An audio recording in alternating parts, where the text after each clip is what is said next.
जी आज बात होगी स्वाइन फ्लू की। किस तरह राजस्थान, मध्य प्रदेश या फिर गुजरात, पूरे देश में स्वाइन फ्लू ने अपने पैर पसारने शुरू कर दिए हैं। स्वाइन फ्लू से सबसे ज्यादा मौत राजस्थान में हुई है। वहीं अगर उत्तर प्रदेश की बात करें तो यहां पर अब तक 7 लोगों की मौत हो चुकी है और देश भर में अभी भी 2000 से ज्यादा लोग स्वाइन फ्लू के शिकार हैं।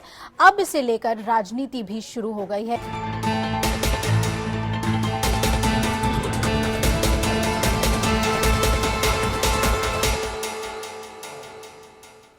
तो स्वाइन फ्लू का संकट पूरे देश में गहराता जा रहा है। आज इसी पर चर्चा करेंगे हम। देश भर में 10,000 से ज्यादा लोग स्वाइन फ्लू के चपेट में हैं। इस संक्रमण के शिकार होकर मरने वालों का आंकड़ा 663 तक पहुंच चुका है और अभी तक सरकार स्वाइन फ्लू के संक्रमण को रोकने में नाकाम साबित हो रही है। पेश है एक रिपोर्ट।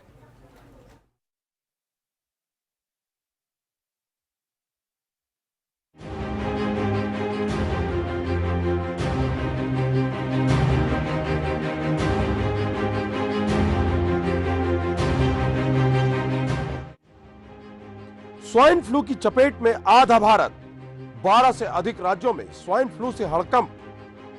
देश की राजधानी भी स्वाइन फ्लू से नहीं बची। देश का सबसे बड़ा सूबा उत्तर प्रदेश भी स्वाइन फ्लू का शिकार। देश के 662 लोग स्वाइन फ्लू से अब तक काल के गाल में समाये। कि देश के अंदर जहां 662 लोगों की मौत हो चुकी है, उत्तर प्रदेश में 6, हालांकि उसको भी हम दुर्भाग्यपूर्ण समझते हैं। उत्तर प्रदेश की सरकार ने जिस तरह से फ्लू का सामना किया है, उसकी प्रशंसा चारों ओर है। राजस्थान में 183 लोगों की मौत, गुजरात में 155 पहुंचे मौत के आगोश में, मध्य प्रदेश में 90, तो पंजाब में 24 की मौत, हरियाणा में 17, तो यूपी में 6 मौतें दर्ज। धरती का स्वर्ग भी स्वाइन फ्लू से नहीं बचा। जम्मू कश्मीर में 2 लोगों की जान जा चुकी है। स्वाइन फ्लू से राज्य सरकारों के हाथ पांव फूल गए। विपक्ष ने सरकारों की नाकामी के खिलाफ खोला मोर्चा। जी हां, देश के सबसे बड़े शहरों में लोग स्वाइन फ्लू के तेजी से शिकार हो रहे हैं। हवाई अड्डे, रेलवे स्टेशन, बसों में सफर करते मासूम लोग स्वाइन फ्लू के शिकार हो रहे हैं। दूसरी बीमारियों से ठीक होने की जद्दोजहद कर रहे लोग स्वाइन फ्लू के सबसे आसान शिकार हैं। इन्फ्लुएंजा ए H1 जो है 7 दिनों में अपने आप ठीक हो जाता है। बाकी ये घातक उन्हीं में होता है जिनकी बॉडी की इम्यूनिटी काफ़ी लो होती है, जैसे बहुत छोटा बच्चा हो, कुपोषित हो, अति वृद्ध हो, सांस की बीमारी वाला हो पहले से, या कार्टिसोन वगैरह खा रहा हो, दवाइयाँ जो होती हैं। सरकारें जितनी तेजी से इंतजाम करने में लगी हैं, उतनी ही तेजी से स्वाइन फ्लू भी अपने पांव पसार रहा है। स्वाइन के संक्रमण से शिकार होकर मरने वालों की तादाद लगातार बढ़ती जा रही है। सरकारी इंतजामों के नाकाफी होने के चलते दवा कंपनियां और संक्रमण की जांच करने वालों ने कालाबाजारी शुरू कर दी है। कि प्राइवेट नर्सिंग होम के डॉक्टर इसमें जो है जनता को भ्रम करके, गुमराह करके जांच में 6-6 हजार रुपए लिए गए हैं और कुछ कंपनियां ब्लैक मार्केट कर रही हैं। उनके खिलाफ सरकार सख्ती से निपटेगी। उत्तर प्रदेश में विधानसभा का बजट सत्र स्वाइन फ्लू के सवाल पर बाधित हो रहा है, तो वहीं विधान परिषद 5 दिन के लिए स्थगित कर दी गई है। आम आदमी ही नहीं, उत्तर प्रदेश के शाहजहांपुर के जिलाधिकारी शुभ्रा सक्सेना भी स्वाइन फ्लू की शिकार हो गई हैं। डीएम को सरकारी इंतजामों पर भरोसा न कर दिल्ली रेफर कर दिया गया। जबकि जनपद शाहजहांपुर की जो डीएम है वो इसी से ग्रसित हो चुकी है और किसी को भी लग सकता है। अब तो प्रदेश में जनता सोचेगी जो पूरे जिले का इंचार्ज होता है, जब वही नहीं बच पा रहा है तो इसे गंभीरता से लेना चाहिए। इस बात को करके हम लोगों ने विरोध किया। स्वाइन फ्लू की दहशत में स्कूल कॉलेज बंद किए जा रहे हैं। अलीगढ़ मुस्लिम विश्वविद्यालय में 8 छात्रों के स्वाइन फ्लू का शिकार होने पर पूरी की पूरी यूनिवर्सिटी में ही छुट्टी घोषित की जा चुकी है। स्वाइन फ्लू की दहशत कम होने के बजाय बढ़ती ही जा रही है। सरकारों का दावा है कि डरने की जरूरत नहीं है, लेकिन संक्रमण के शिकार होने वालों की बढ़ती तादाद चिंता का सबब बन रही है। राधेश्याम दीक्षित, APN, लखनऊ। तो पूरे प्रदेश में कैसी स्थिति है वो आपने रिपोर्ट में देखा। स्वाइन फ्लू को लेकर स्वास्थ्य मंत्री JP नड्डा का क्या कहना है, आइए आपको सुनाते हैं। इसलिए इस तरीके का कहना कि दवाई की कमी है, मुझे लगता है कि ये सच्चाई से परे है और हमको इसको चेक करके हम बता रहे हैं कि दिल्ली में भी पर्याप्त मात्रा में, प्राइवेट में भी और पब्लिक में भी, हॉस्पिटल्स में भी दवाई है और उसकी लिस्ट भी हमने लगा दी है। चर्चा करेंगे इस पर कि आखिर ये डेथ टॉल जो है वो लगातार बढ़ क्यों रहा है। अगर 10,000 लोग पॉजिटिव पाए गए हैं, पीड़ित हैं स्वाइन फ्लू से, तो उनके इलाज के लिए क्या जो ज़रूरी मैकेनिज्म है वो मिल रहा है, स्वास्थ्य विभाग कितना तैयार है इसके लिए, और उत्तर प्रदेश में जिस तरह से मामले बढ़ रहे हैं स्वाइन फ्लू के, उसे लेकर स्वास्थ्य विभाग कितना सजग है, अस्पतालों में क्या सही इलाज मिल रहा है, इस पर चर्चा करेंगे। हम लखनऊ का रुख करेंगे। हमारे साथ डॉक्टर मधु गुप्ता, सपा के एमएलसी और प्रवक्ता जुड़ी हैं। हमारे साथ doctor DP Mishra, chest specialist Balrampur अस्पताल से, और डॉक्टर उत्तम तिवारी, निदेशक रिसर्च इंडिया ऑर्गेनाइजेशन से जुड़े हैं। इनके साथ हम चर्चा करेंगे। उससे पहले आज का सवाल बताते चलें। लोकतंत्र में आज का सवाल है कि क्या वक्त पर सरकार ने नहीं उठाए कदम। जी हां, स्वाइन फ्लू के मद्देनजर ये सवाल है कि क्या वक्त रहते सरकार ने नहीं उठाए कदम। आप हमें फोन करके अपनी राय दे सकते हैं। साथ ही जो पैनल में हमारे साथ गेस्ट जुड़े हुए हैं उनसे सीधे सवाल पूछ सकते हैं। सबसे पहले हम लखनऊ का रुख कर लेंगे। मधु गुप्ता जी हमारे साथ जुड़ी हुई हैं। मधु जी, प्रदेश के हालात जो हैं लगातार अब कह सकते हैं कि स्वाइन फ्लू पैर पसार रहा है, अपना मामले बढ़ रहे हैं। किस तरह से आप देखती हैं सरकार कितनी तैयार है इस बीमारी से जूझने के लिए? अभिलाषा जी, सबसे पहले मैं आपको बताना चाहूँगी कि उत्तर प्रदेश सरकार और हमारे मुख्यमंत्री स्वास्थ्य के बारे में बहुत संवेदनशील हैं, गंभीर हैं। और जैसे आपने अभी फिगर्स दिखाई, उत्तर प्रदेश में अभी तक 143 केस स्वाइन फ्लू पॉजिटिव आए हैं, जिसमें से 6 डेथ हुई हैं, जबकि देश के आंकड़े आपने बताए 667 लोग स्वाइन फ्लू के डेथ हो चुकी है। और ये उत्तर प्रदेश में हालात इसलिए हुए क्योंकि जो बाहर से लोग आए, ट्रेवलर्स आए या स्टूडेंट आए, वो वहां से भाग कर आए क्योंकि वहां पर स्वाइन फ्लू फैला हुआ था, जिसके कारण उत्तर प्रदेश में लोग आए। अलर्ट बहुत पहले ही घोषित हो गया था मधु जी, को कंट्रोल में करा हुआ है जी। 15 अलर्ट पहले ही घोषित हो गया था, और अलर्ट होने के बाद जितने भी प्रिकॉशनरी मेजर्स होते हैं वो सरकार की तरफ से ले लिए जाते हैं, स्वास्थ्य विभाग की तरफ से ले लिए जाते हैं। क्या वो ले लिए गए थे?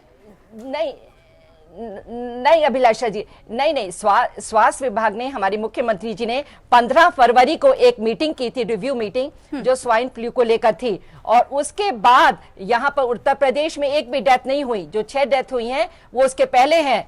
और यहाँ पर अलर्ट जारी करने के बाद आप इसकी टेस्टिंग इजी है, हॉस्पिटलाइजेशन इजी है, और यहाँ पर दवाएं मिल रही हैं। और जो हेल्थ वर्कर हैं, जो इससे जुड़े हुए लोग हैं, उनको वैक्सीन दिया जा रहा है, जबकि वैक्सीन की इम्यूनिटी 3 वीक्स बाद आती है। और जो टेमी फ्लू की टैबलेट हैं वो भी अवेलेबल हैं।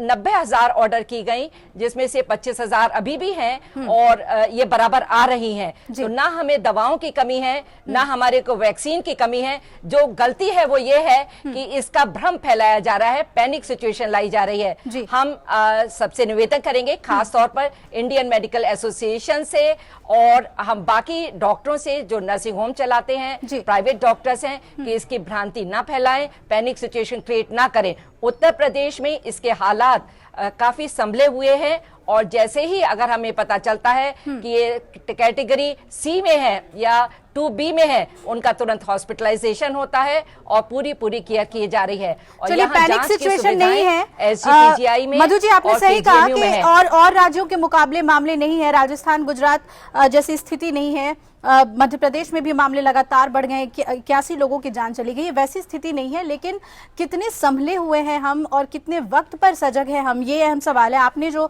तमाम बातें कही कि दवाई हमारे पास प्रॉपर स्टॉक में है, इलाज है, टेस्ट करने के लिए लैब्स पूरी तरह से तैयार हैं, क्या जमीनी हकीकत है? बलरामपुर अस्पताल के डीपी मिश्रा हमारे साथ जुड़ गए हैं, चेस्ट स्पेशलिस्ट हैं। डॉक्टर साहब, आपसे जानना चाहेंगे, जो लखनऊ और आगरा में जो बड़े अस्पताल हैं, वहाँ पर इलाज के अलावा अगर हम अंदरूनी इलाकों की बात करें, दूर दराज के इलाकों की बात करें, क्या वहां के जिला अस्पतालों में इस तरह की तैयारी है जो कि डॉक्टर मधु बता रही हैं?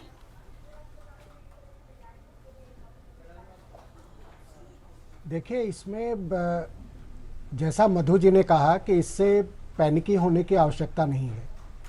जो स्वाइन फ्लू होता है, इन्फ्लुएंजा ए का H1N1 वायरस होता है, और ये एक प्रकार से इन्फ्लुएंजा जैसे फैलता है उसी तरह के हैं।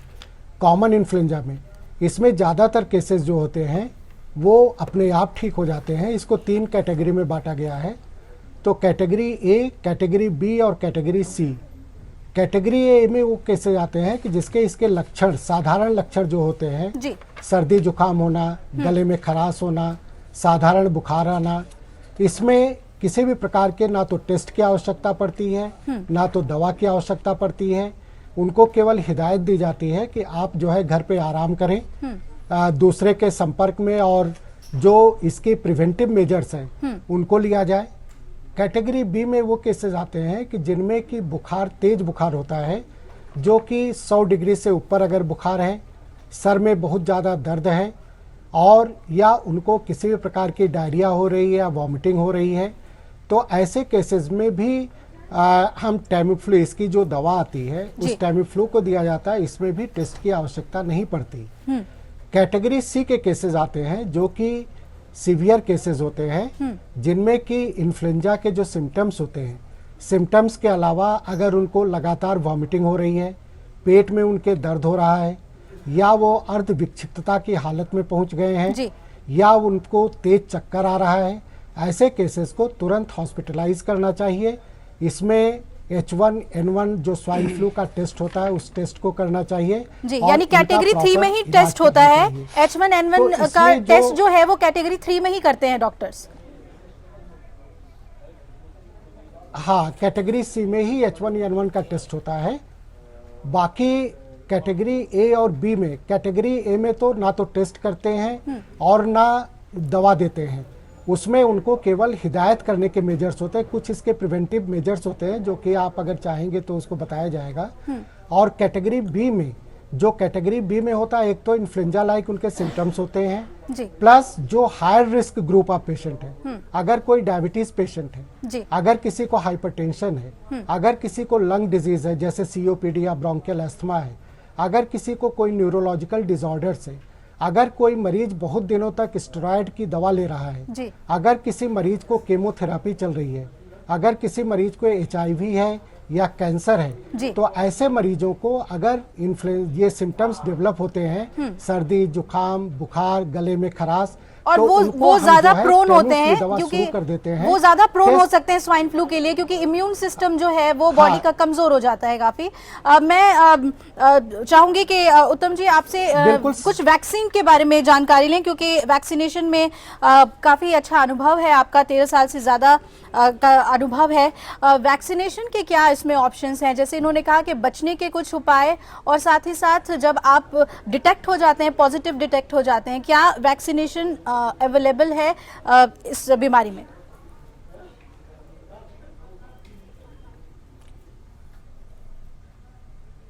जी, वैक्सीनेशन बिल्कुल अवेलेबल है और वैक्सीनेशन करवाना चाहिए भी, लेकिन उन्हीं लोगों को केवल वैक्सीनेशन करवाना चाहिए जो हाई रिस्क एरिया में आते हों या जिनको हाई रिस्क है कि हाँ इन्हें हो सकता है। वैक्सीन सबके लिए अवेलेबल अभी नहीं हो सकती, क्योंकि इतना वैक्सीन यहाँ पे है नहीं H1N1 से बचाने के लिए। लेकिन दो चीजें हैं बेसिकली, जैसे हम डॉक्टर साहब ने कहा कि बहुत पैनिक होने की जरूरत नहीं है, हम यहाँ डिफर करते हैं। पैनिक होने की जरूरत है।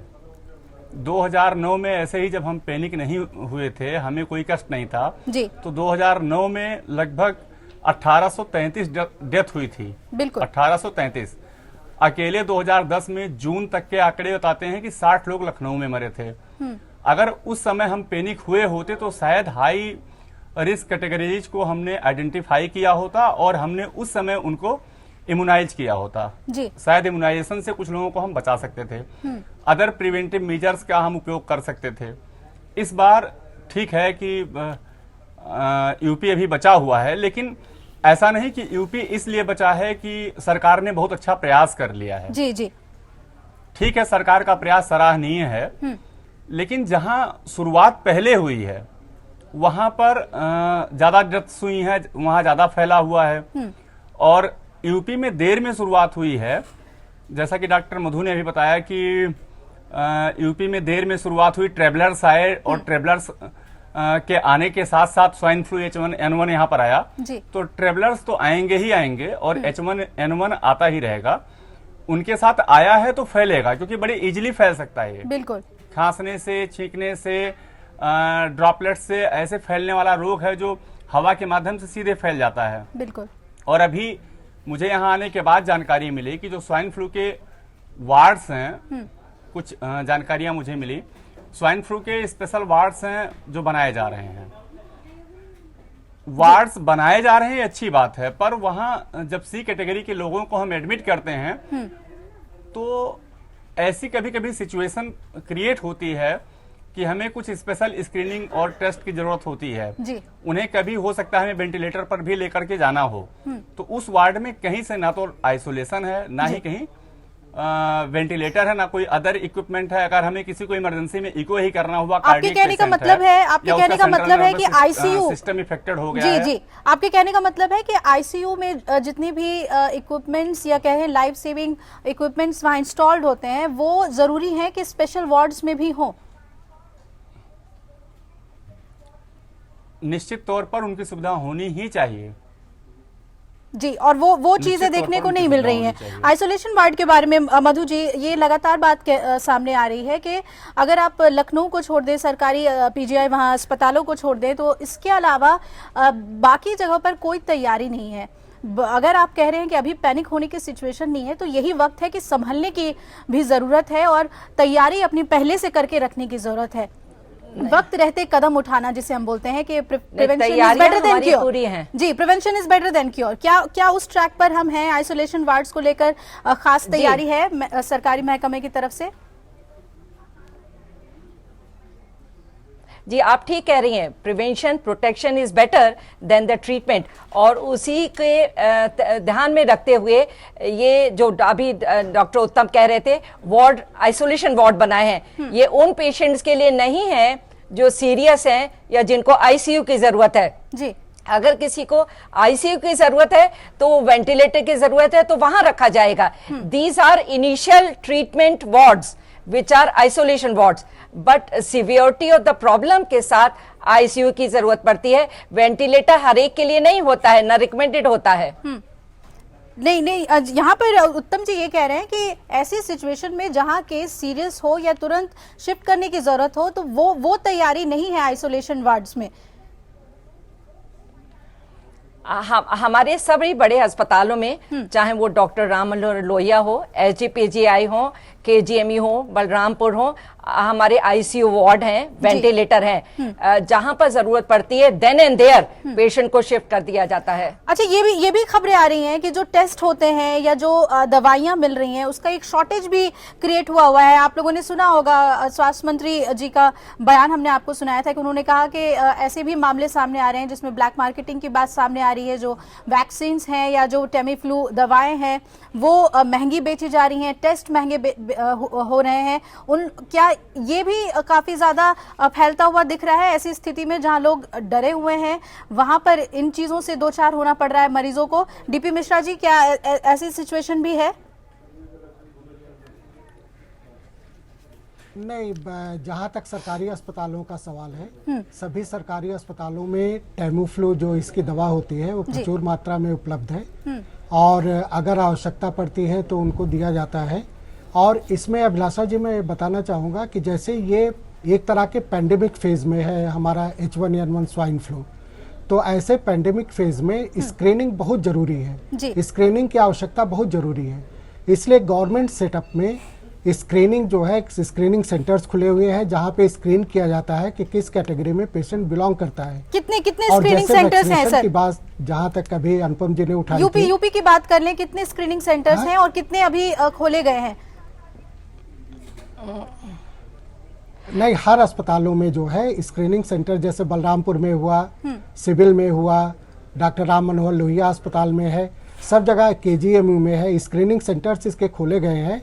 और जो भी इस तरह के इन्फ्लुएंजा लाइक केसेस आते हैं उनको उस स्क्रीनिंग सेंटर में पहले जो है उनको कैटेगराइज किया जाता है। किस कैटेगरी, ज्यादातर तो हमारे 80% केसेस जो है कैटेगरी में ए में आते हैं। जी तो इसलिए उत्तम जी, स्क्रीनिंग सेंटर्स की बात जो कह रहे हैं डॉक्टर मिश्रा जी, लेकिन ज्यादातर बात यहाँ पर लखनऊ और आसपास के इलाकों की हो रही है। मैं लगातार ये जानने की कोशिश कर रही हूँ कि जो दूर दराज के इलाके हैं जो इंटीरियर इलाके हैं, क्या वहां तक भी हमारा मैनेजमेंट पहुंचा है? वहां पर भी हम सजग हैं बीमारी को जल्द से जल्द स्क्रीन करने के लिए? उत्तम जी।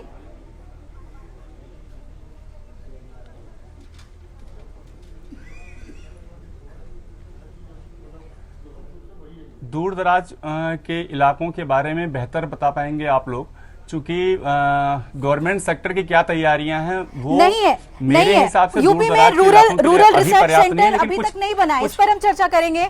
मधु जी, आपसे ये सवाल होगा कि ऐसी स्थिति में रूरल रिसर्च सेंटर अभी तक क्यों नहीं उत्तर प्रदेश में बना है? ये इस वक्त स्थिति है वहां पर, और लगातार जिस तरह से स्वाइन फ्लू को लेकर मामले सामने आते जा रहे हैं, पैनिक होने की जरूरत नहीं है, लेकिन जो सिचुएशन है वो यही कह रहा है कि ये सही समय है कि हम जाग जाएं और जितना हो सके प्रिवेंशन के लिए सरकार इसमें कदम उठाए। मधु जी, आपसे जानना चाहेंगे कि ऐसे समय में आपको नहीं लगता है कि रूरल रिसर्च सेंटर की बेहद जरूरत है? देखिए, सब बिल्कुल एक्टिव हैं और गंभीरता से काम किया जा रहा है। ये जो 6 डेथ हुई हैं, इनमें से 3 लखनऊ में हुई हैं, 1 कानपुर में हुई है, 1 हापुड़ में हुई है। कोई बहुत पेरीफ्री में नहीं हुई है, क्योंकि हम ऑलरेडी वेल इक्विप्ड हैं और जो भी सुविधाएं मुहैया करानी है, देनी है, वो पहुंच रही हैं। तो हमको कोई पेरीफ्री से ऐसा केस मिल भी नहीं रहा है। ये जो 3 केसेस हुए हैं, 3 लखनऊ के आउट ऑफ द 6, 1 कानपुर मैंने जैसे बताया, 1 हापुड़। जी बिल्कुल। चलिए लौटते हैं आपके पास। स्वाइन फ्लू के संक्रमण के लिए घनी आबादी वाले इलाके सबसे मुफीद साबित हो रहे हैं, और इसलिए देश में तेजी से बढ़ती आबादी वाले शहर के लोग ही स्वाइन फ्लू के सबसे ज्यादा शिकार हुए हैं। उत्तर प्रदेश में जिस तरह से 13 शहरों में कुल 141 लोग स्वाइन फ्लू में पॉजिटिव अभी तक पाए गए हैं।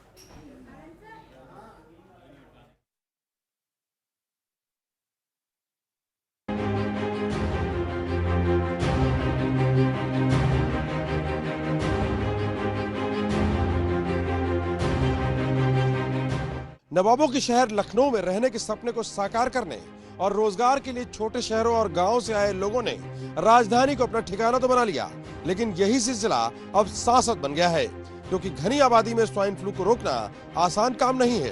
2528 वर्ग किलोमीटर क्षेत्रफल वाले शहर लखनऊ की आबादी 45 लाख के पार पहुंच चुकी है, और लखनऊ में ही उत्तर प्रदेश में सबसे ज्यादा लोग स्वाइन फ्लू के शिकार हुए हैं और 3 मौतें भी। उत्तर प्रदेश में अब तक 141 मरीज 141 उनका कंफर्म स्वाइन फ्लू में जो है भर्ती हुए, कंफर्म जो लैब से हर तरीके से कंफर्म है, और 6 स्वाइन फ्लू के मरीज की मौत हो चुकी है, 3 लखनऊ में और 1 हापुड़, 1 आगरा और 1 कानपुर नगर। अब हम आपको दिखा रहे हैं सूबे के 13 शहरों की आबादी की हकीकत, जिसने स्वाइन फ्लू को शरण दी है, और आबादी के घनत्व के ज्यादा होने के चलते स्वाइन फ्लू तेजी से अपने पांव पसारता जा रहा है।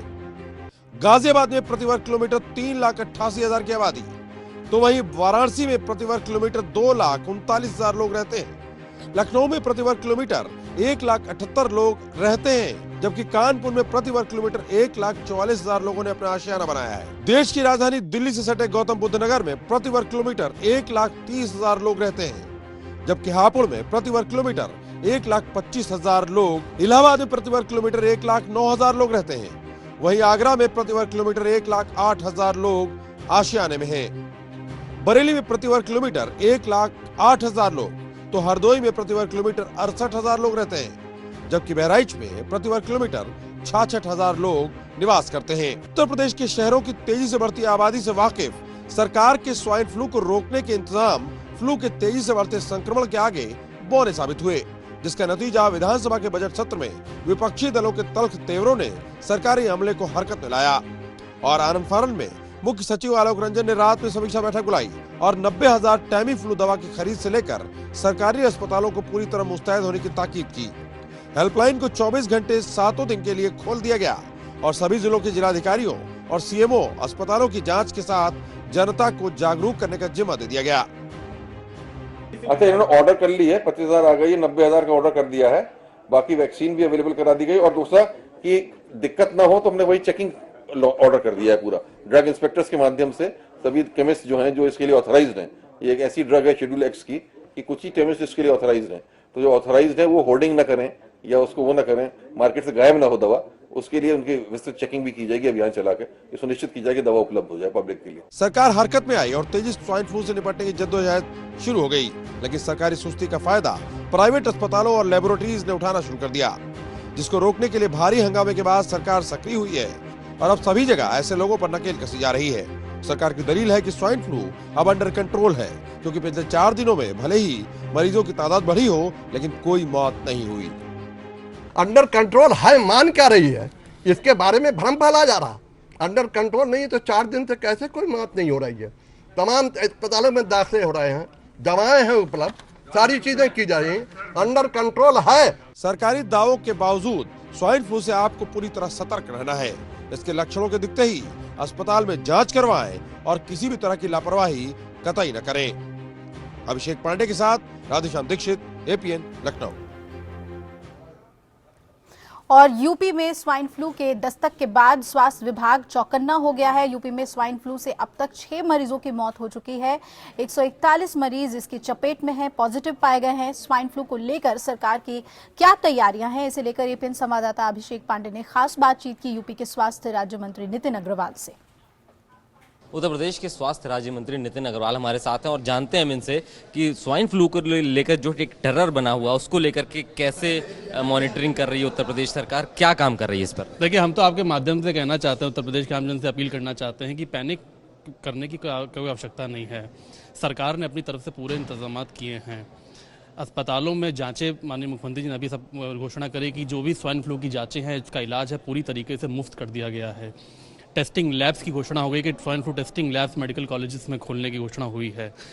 दवाइयाँ उपलब्ध हैं, तो बिल्कुल भी पैनिक की आवश्यकता नहीं है। मैं तो आपके माध्यम से कहना चाहता हूँ कि आप लोग भी जो लक्षण है स्वाइन फ्लू के, टीवी के माध्यम से आप लोगों तक पहुँचाएं। विभाग अपना काम कर रहा है, सरकार अपना काम कर रही है, लेकिन मीडिया भी अगर अपने स्तर से उन लक्षणों को टीवी पे दिखा के लोगों को ये बताने का प्रयास कर दे कि ये लक्षण है, अगर ऐसा कोई लक्षण आपके परिवार के किसी सदस्य को है तो आप तुरंत अस्पताल जाके, सरकारी अस्पताल जाके अपनी जांच करा सकते हैं, और अगर है तो उसका इलाज उसके इलाज की शुरुआत हो सकती है।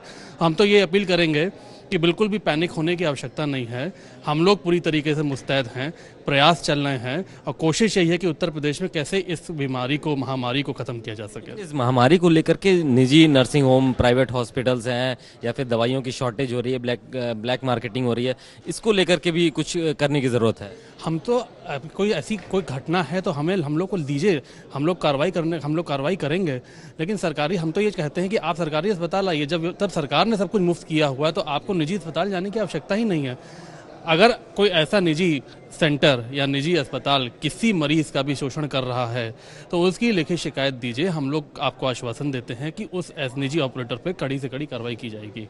तो सरकार की तरफ से ये आश्वासन दिया जा रहा है कि कम से कम स्वाइन फ्लू को लेकर के जो पैनिक होने की ज़रूरत नहीं है, सरकार बेहतर काम कर रही है और जो लोग इसकी आड़ में अपना अलग धंधा चला रहे हैं उन पर सरकार कड़ी कार्रवाई करेगी। कैमरामैन आशीष के साथ अभिषेक पांडे, APN लखनऊ।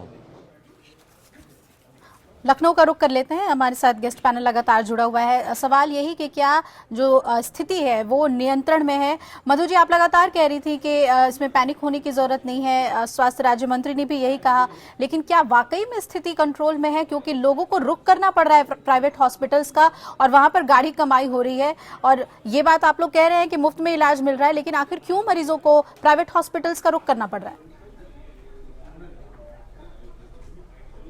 देखिए, सरकार सक्रिय है और सरकारी अस्पतालों में दवाएं हैं, स्क्रीनिंग हो रही है, और जहां तक PHC, CHC, डिस्ट्रिक्ट हॉस्पिटल का है वहां टर्शरी केयर नहीं होती है। इनिशियल स्क्रीनिंग होगी और उनको दवा मिलती है। कहीं किसी को जरूरत है, अभी जैसे डॉक्टर साहब बता रहे थे कि अगर टर्शरी केयर की जरूरत है तो वो हायर सेंटर पे जाते हैं, लेकिन सरकार क्योंकि सक्रिय है, जो दवाओं की होर्डिंग कर रहा है या कोई नर्सिंग होम अगर मरीज का शोषण कर रहा है और कोई खबर मिलेगी तो सरकार उसके अगेंस्ट एक्शन भी लेगी। IMA को भी, जैसे मैंने शुरू में ही कहा, सक्रिय होना चाहिए और हर नर्सिंग होम को, हर प्राइवेट प्रैक्टिशनर को इसमें सरकार का साथ देना चाहिए, क्योंकि सरकार पूरी मुस्तैदी से बेहतर इलाज कर रही है और ये इलाज हर जनता के, हर इंसान तक पहुंच रहा है और अच्छी तरह पहुंच रहा है। डॉक्टर तिवारी, आप सहमत हैं इस बात से? पिछले 5 दिनों में डॉक्टर तिवारी, आप सहमत हैं? कोई भी डेथ नहीं हुई है। 6-6 हजार रुपए के टेस्ट हो रहे हैं और दवाइयों की जो स्कार्सिटी है वो मार्केट में बनी हुई है। हाँ, लगभग नहीं, निश्चित तौर पे इस बात से मैं सहमत हूँ। निश्चित तौर पे इस बात से सहमत हूं, क्योंकि गवर्नमेंट ऑफ इंडिया की एक लापरवाही के कारण से, देखिए, किसी चीज की शॉर्टेज होती है तभी उसकी ब्लैक मार्केटिंग होती है। उनकी एक लापरवाही से ministry of health and family welfare ने 18 फरवरी 2015 को शेड्यूल एक्स की दवाएं बेचने का 2 ऑर्गेनाइजेशंस को, 2 फर्म्स को जो मेरिट किए हैं उनको टेंडर दिया जी। और कल उनको परमिशन दिया, लाइसेंस दिया जिसे कहेंगे। अगर वो पहले किया होता, जब इसकी जरूरत थी, जब ठंडक शुरू हुई थी जी, तो शायद वो मेडिसिन मार्केट में भी होती। और गवर्नमेंट तो अपने लेवल पर प्रयास कर ही रहा है जी, लेकिन वो पहले वो लोग नहीं कर पाए। शायद लाइसेंसिंग में कुछ उसमें कोई प्रोसीजर होता होगा, उतनी डिटेल जानकारी हमें नहीं है जी। सरकार का ये मानना है, सरकार का ये मानना है कि ये रिस्ट्रिक्टिव दवाइयां अगर ज्यादा मात्रा में मार्केट में आती हैं तो उस तरह से रोकथाम नहीं हो पाएगी। अगर ज्यादा इस्तेमाल हुआ तो इसका असर कम हो जाएगा। ये बेहतर तरीके से डॉक्टर से हम समझेंगे कि ये आखिर क्यों रिस्ट्रिक्शन के तहत इसे शेड्यूल XH के अंतर्गत क्यों रखा गया है। छोटे से ब्रेक के लिए हम रुक रहे हैं। ब्रेक के बाद स्वाइन फ्लू पर चर्चा जारी रहेगी और बेहतर तरीके से डॉक्टर से समझेंगे कि क्या लक्षण हैं और किस तरह से आप सही इलाज पा सकते हैं। बने रहिए हमारे साथ।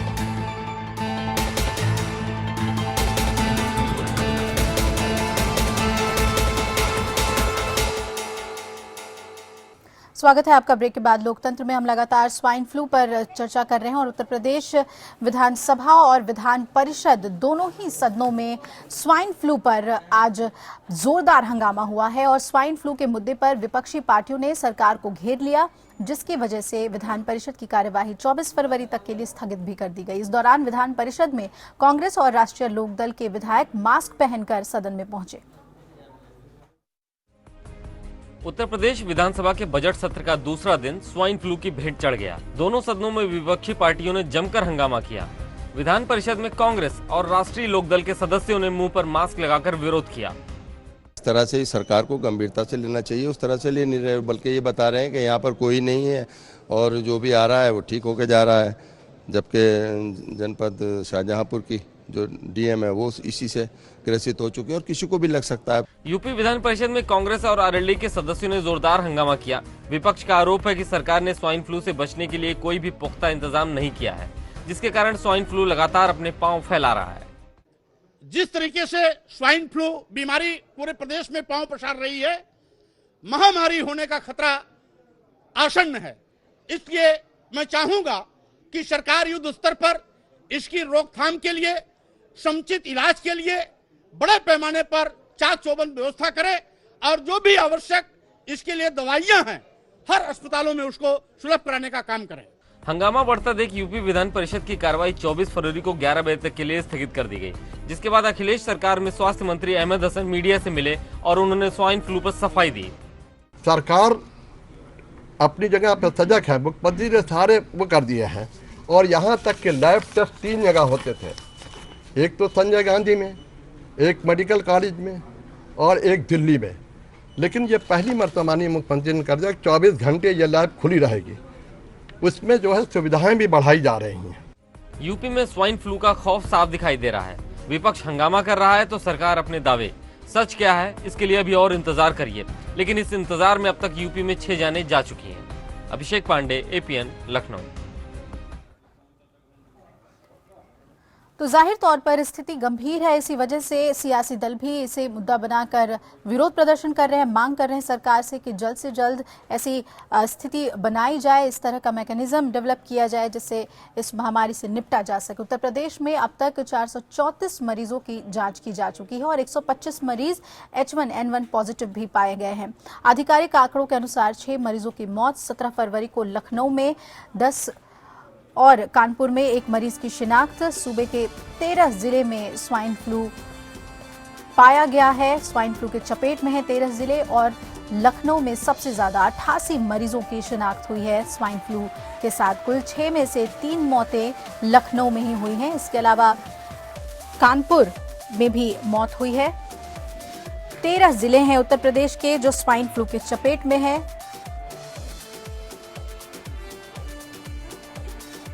और सबसे ज्यादा राजधानी में ही 88 मरीजों की शिनाख्त हुई है।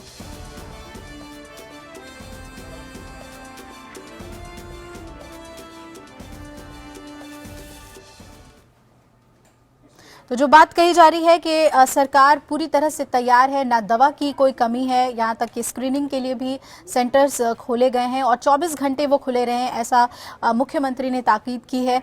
लेकिन सच्चाई ये भी है कि ऐसी स्थिति में कालाबाजारी भी हो रही है। क्यों? आखिर जो सरकारी अस्पताल हैं वहाँ क्या स्थिति है, क्यों सही इलाज नहीं मिल रहा जिसकी वजह से कालाबाजारी हो रही है, इस पर हम चर्चा करते हैं। मधु जी, ये बात आप लोग कह रहे हैं कि हमारे पास किसी भी तरह की कोई कमी नहीं है, तमाम तैयारियां हैं, लेकिन जो हम लोगों ने जायजा लिया है, हमारे संवाददाताओं ने जायजा लिया है कि धड़ल्ले से कालाबाजारी हो रही है टेस्ट के नाम पर, दवाइयों के नाम पर। जो बात उत्तम जी ने कही कि क्योंकि रिस्ट्रिक्टिव ड्रग्स में आती हैं इनकी दवाइयां, तो उसकी कमी भी बनी हुई है, क्या इसके लिए आप लोगों ने खास कदम उठाया है? इसकी कोई कमी नहीं है।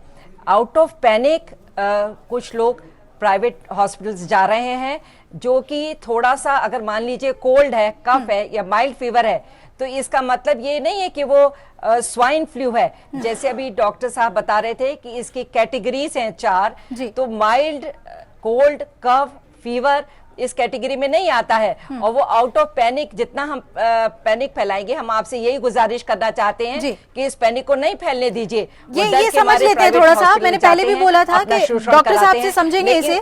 जी मिश्रा जी, जो बात मैम कह रही हैं, मधु जी कह रही हैं कि इसको पैनिक मत फैलाइए, जागरूकता बेहद जरूरी है। मैं चाहूंगी कि आप जरा बेहतर तरीके से बताएं कि कई बार इन्फ्लुएंजा जो है सीजनल होता है, मौसम बदलता है, तो इस वजह से भी सर्दी खांसी इस तरह की चीजें होती हैं, बुखार।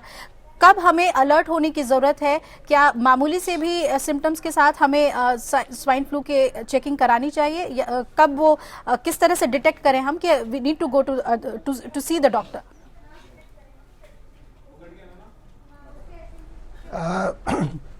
अभिलाषा जी, ये बहुत ज़रूरी है कि आप अपने चैनल के माध्यम से भी लोगों को जागरूक करें। सबको, जनता को ये समझना होगा कि इसके स्वाइन फ्लू के लक्षण क्या हैं और वार्निंग सिग्नल्स क्या हैं। लक्षण: अचानक बुखार आ जाना, जी, गले में खराश होना, नाक का बहना, शरीर में दर्द होना और एकाध दस्त होना, ये आम लक्षण है इन्फ्लुएंजा के। लेकिन इसके अलावा जो है वार्निंग सिग्नल्स क्या होते हैं, इसको जानना हमारे लिए बहुत ज़रूरी होता है। अगर ये साधारण सिम्टम्स होते हैं, जैसे अचानक बुखार आ गया 100 डिग्री तक, गले में खराश हुई, उसमें पैनिक होने की आवश्यकता नहीं है, उसमें प्रिवेंटिव मेजर्स लीजिए। जो गंभीर लक्षण होते हैं, जो वार्निंग सिग्नल्स डेवलप करते हैं, उसमें है कि अचानक बुखार बढ़ जाना, अगर वो 100 डिग्री से ऊपर हो जाता है, मरीज को सांस फूलने लगे अचानक, उसके सीने में दर्द होने लगे, या उसको अचानक चक्कर आने लगे, कंफ्यूजन की स्थिति क्रिएट हो जाए और मरीज को नाक बंद होने वाली वॉमिटिंग अगर शुरू हो जाए, अगर इस तरह के लक्षण डेवलप होते हैं तो तुरंत ये वार्निंग सिग्नल्स हैं और ऐसी स्टेज में तुरंत हॉस्पिटलाइजेशन की आवश्यकता है। पहले स्टेज में, जबकि साधारण जो ज़्यादातर 70-80% मरीजों को साधारण सिम्टम्स इन्फ्लुएंजा की तरह होता है, उस स्टेज में हमको उनको कुछ एहतियात कदम उठाने के लिए हमें उनको जागरूक करना है। जैसे अगर इस तरह के कोई सिम्टम्स डेवलप होते हैं तो उनको एक तो 7 दिन घर में रहना चाहिए, घर से बाहर नहीं निकलना चाहिए। घर में वो जब रहें, जब खांसे या छींके तो उस समय मास्क पहने रहें, और उनके साथ के जो लोग हैं उन लोगों को भी चाहिए कि उनके कपड़ों को ना टच करें, और हमेशा जब भी उनके कपड़ों को टच करें या उस मरीज के संपर्क में आए तो अपने हाथ को धुलें, क्योंकि जो ये इन्फ्लुएंजा स्वाइन फ्लू वायरस होता है, ये मैन टू मैन ट्रांसमिशन होता है, एक आदमी से दूसरे आदमी तक भी फैलता है। शायद हाथ का धुलना सबसे जरूरी। बेग योर पार्डन, समझ क्या पूछ रही हैं? जी, आंख और नाक से भी ये बॉडी में एंटर कर, सुनाई नहीं पड़ा। जी जी, मैं मिश्रा जी पूछ रही हूँ, मैंने पढ़ा था कहीं पे कि अगर आप इन्फेक्टेड एरिया को छूते हैं और फिर आंख छूते हैं, नाक छूते हैं, तो आप सही, जी बिल्कुल आप सही कह रहे हैं। वही मैं बताने जा रहा था कि इसका ट्रांसमिशन म्यूकस मेम्ब्रेन से होता है। अगर हाथ से हम टच करते हैं मरीज को और रेस्पिरेटरी ड्रॉपलेट्स, जैसे जब मरीज खांसता है तो इसके वायरस के ड्रॉपलेट्स जो है कहीं भी आकर के चिपक जाते हैं, और उसको जब दूसरा मरीज हाथ से छूता है और उससे अपनी आंखों को छू लिया, फेस को छू लिया या नाकों को छू लिया, तो उससे उसका ट्रांसमिशन होता है और ये बीमारी होने की संभावना रहती है। इसलिए जब भी और इसमें यह भी इंडिकेटेड है कि जो मरीज इससे ग्रसित है वो जितने दिन इससे बीमार हैं उतने दिन ना तो मोबाइल का इस्तेमाल करें, ना तो लैपटॉप का इस्तेमाल करें, ना तो किसी ऐसी चीज का इस्तेमाल करें जो घर के अन्य लोग करते हैं, क्योंकि इससे जो है फैलने की संभावना, हमें इसके फैलाव को रोकना है। ट्रीटमेंट तो टर्शियरी आता है, ट्रीटमेंट तो बाद में आता है अगर हमने इसको ना रोका। और ये भी कहा जाता है कि क्राउडेड प्लेसेस में हम ना जाए। जब क्राउडेड प्लेसेस में, चूंकि लखनऊ में ये फैल रहा है, तो जहां भीड़ भाड़ की जगह है वहां हम ना जाए। और अगर भीड़ भाड़ की जगह में जाना अपरिहार्य हुआ और हम जाते हैं तो जैसे ही घर पे आए उसमें तुरंत अपने हाथ को धोएं। 10 से 15 सेकंड तक अपने हाथ को अच्छी तरह से साबुन से धोएं और उस दिन अपने फेस को ना टच करें, अपनी आंखों को ना टच करें, नाक को ना टच करें। और जरूरी तो यह है कि अगर हम बहुत ज्यादा भीड़ भाड़ के इलाके में गए तो आकर के तुरंत स्नान कर लें। इन सब चीजों को जब हम करेंगे तभी इसको माने इसके फैलाव को रोक पाएंगे। बिल्कुल। और एक पॉइंट ऑफ व्यू अलग हुआ, वो तो सैनिटाइजर भी सजेस्ट करेंगे मुझे आप, अगर आपके घर में पेशेंट है, सैनिटाइजर रखना भी बेहतर ऑप्शन है। एग्जैक्टली, आप बिल्कुल सही कह रही हैं। अल्कोहल मिक्स्ड वाइप्स आते हैं, वाइप्स मिलते हैं जिससे कि हैंड को आपने पोंछ लिया, या हैंड सैनिटाइजर। हैंड सैनिटाइजर सबके घर में रखना संभव नहीं है क्योंकि कॉस्टली है, लेकिन जो इसको अफोर्ड कर सकते हैं वो हैंड सैनिटाइजर रखें और जब भी किसी चीज को टच करें तुरंत हैंड सैनिटाइजर से हाथ धुलें, या तो अल्कोहल मिक्स्ड वाइप आता है उसको। लेकिन जो साधारण जनता है वो हैंड सैनिटाइजर नहीं इस्तेमाल कर सकती। उसके लिए तो हमको उसको यही बताना है कि आप हाथ धुलिए, साबुन से हाथ धुलिए 10-15 मिनट तक, 10-15 सेकंड्स तक, और अपनी आंखों को, फेस को और नेजल म्यूकस मेम्ब्रेन को और मुंह को, इसको जो है टच होने से बचाए। तभी डॉक्टर मिश्रा, सार्वजनिक जगहों के लिए, पब्लिक प्लेसेस के लिए क्या मास्क बिल्कुल अर्जेंट बताते हैं आप? कई लोग नहीं पहनते मास्क, उन्हें सफोकेशन भी होता है, लेकिन क्या अभी जिस तरह की स्थिति है, जैसा मौसम है और जिस तरह से स्वाइन फ्लू फैला हुआ है, क्या सजेस्ट करेंगे आप? क्या मास्क लगाना चाहिए? बिल्कुल। देखिए, जो पब्लिक प्लेस होती है जहां पर कि ज्यादा भीड़ इकट्ठा हो गई है, वहां पर तो सभी के लिए मास्क नहीं एडवाइजेबल किया जा सकता कि आप मास्क, सभी लोग मास्क पहने।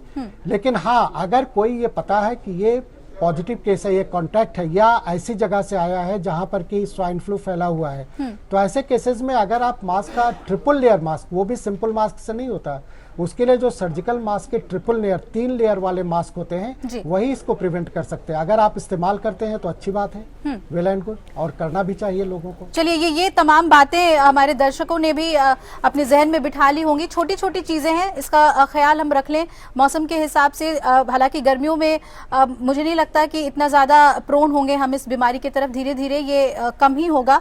लेकिन अभी क्योंकि फैला हुआ है, हमें बहुत ज्यादा सचेत होने की भी जरूरत है। उत्तम जी, जो हम दवाओं की बात कर रहे थे और ये बचाव की बात हुई, अगर घर में पेशेंट है या हम उस इलाके में हैं जहां स्वाइन फ्लू के कई मामले हैं, वहां बचने के लिए भी क्या कुछ ड्रग्स हैं? मैंने कहीं पर पढ़ा था, सीरम इंस्टीट्यूट ऑफ इंडिया नेसोविक नाम के एक का ड्रग बनाती है, उसे लेने से ये बीमारी नहीं होती।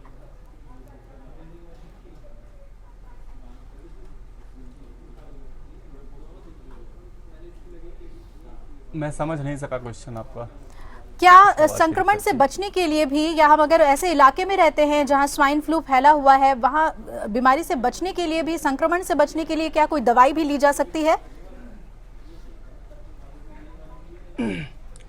बिल्कुल नहीं, करते नहीं। वैक्सीनेशन एक माध्यम है, लेकिन 2009 में गवर्नमेंट ऑफ इंडिया ने एक, जब ये स्वाइन फ्लू का आउटब्रेक हुआ था तो 2009 में एक सर्कुलर जारी किया था गवर्नमेंट ऑफ इंडिया ने सारे स्टेट को कि आप लोग नर्सिंग होम और एमबीबीएस डॉक्टर्स और एनजीओज को इन्वॉल्व करें और इस गाइडलाइन पर उन्हें स्वाइन फ्लू के स्क्रीनिंग और इम्यूनाइजेशन के लिए प्रेरित करें। साथ ही साथ अगर वो कुछ फी चार्ज करते हैं, कोई पेमेंट लेते हैं, पैसा लेते हैं, तो उन्हें अपने अनुसार डिसाइड करके अलाउ करें। जहां तक मेरी जानकारी है, मैंने 11 स्टेट के लगभग सभी डायरेक्टरेट में और सभी सीएमओ के यहाँ एप्लीकेशन लगाया है। हाँ। और आज तक उसके प्रिवेंशन के लिए कहीं से कोई परमिशन नहीं मिली। बहुत सारे ऐसे डॉक्टर्स और हॉस्पिटल्स ने भी लगाए होंगे और कुछ जानकारी है भी। और जिस एरिया की आप बात कर रहे हैं कि किसी के घर में फैला हुआ, किसी पर्टिकुलर एरिया में फैला हुआ है, तो मैं तो अपने आप दवा लेने का कोई सलाह दे भी नहीं सकता बतौर डॉक्टर। जी। हाँ, कोशिश करें कि इन्फेक्टेड पर्सन से 6 फीट की दूरी पर रहें और मास्क पहन सकते हैं तो पहने, अफोर्ड कर सकते हैं तो अफोर्ड करें और हाथ धोते रहें। कोशिश करें जो उसके अदर प्रिवेंटिव मेजर्स हैं उस पर वो सही तरीके से रहें। जी। इम्यूनाइजेशन के लिए तो अभी कोई पर्टिकुलर किसी स्टेट गवर्नमेंट ने कोई शेड्यूल जारी ही नहीं किया और ना ही कोई इन्वॉल्वमेंट लिया है किसी डॉक्टर का या किसी नर्सिंग होम का या किसी एनजीओ का। जी। और अपने लेवल पे तो बिल्कुल कहीं कोई करवा नहीं रहा है। केवल कहने की बात है कि इम्यूनाइजेशन हम करवा रहे हैं। बिल्कुल। ये जो हम लोग दवाई की भी बात कर रहे थे कि स्कार्सिटी मार्केट में बनी हुई है और स्क्रीनिंग को भी लेकर बहुत ही सिलेक्टिव लैब्स ही होते हैं जहां पर स्क्रीनिंग होती है। क्या इसके लिहाज से आप प्रदेश सरकार की तैयारी को कैसे देखते हैं और क्या कुछ सुझाव भी देना चाहेंगे? यहाँ पर मधु गुप्ता जी हैं यहाँ पे।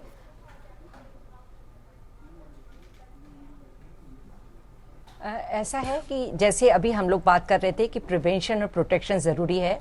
स्वास्थ्य विभाग स्कूलों में जा रहा है और जहां तक मेरी जानकारी है जी मधु जी, मैं आती हूँ आपके पास। आपने ये तमाम बातें बताई हमें। सवाल मेरा उत्तम जी से था। उत्तम जी, क्या आपका क्या फाइंडिंग है? क्या ये तैयारियां काफी हैं और किस तरह के सुझाव आप देना चाहेंगे? किस तर्ज पर स्वास्थ्य महकमे को तैयारी अपनी पूरी रखनी चाहिए?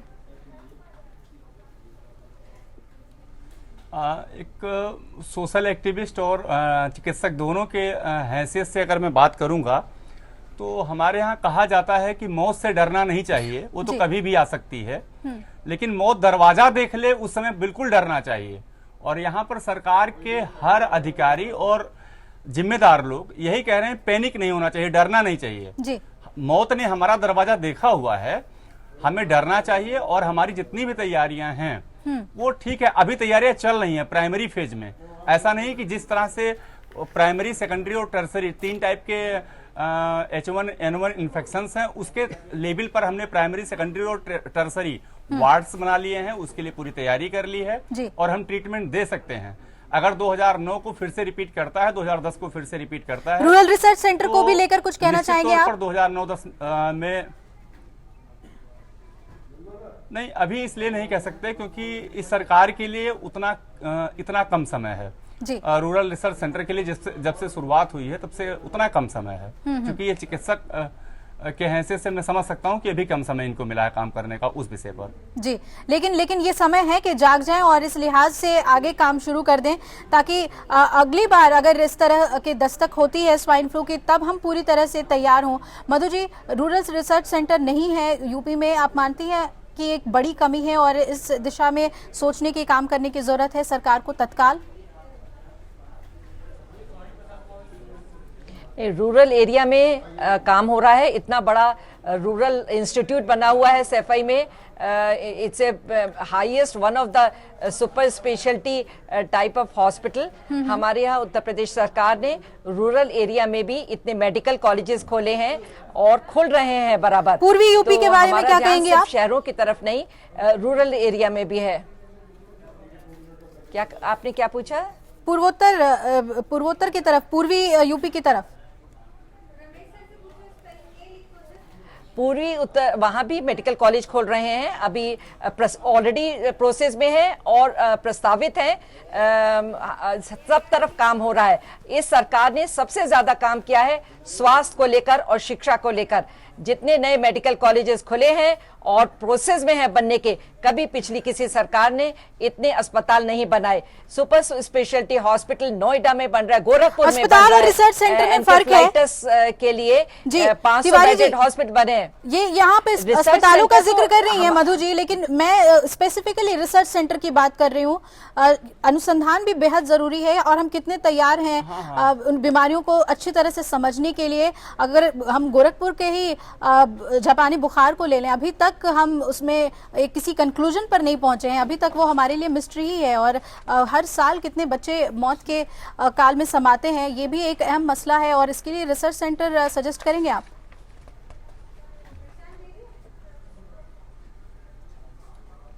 अस्पताल और रिसर्च सेंटर में अंतर है, लेकिन रिसर्च सेंटर डेवलप करना इतना आसान प्रोसेस नहीं है।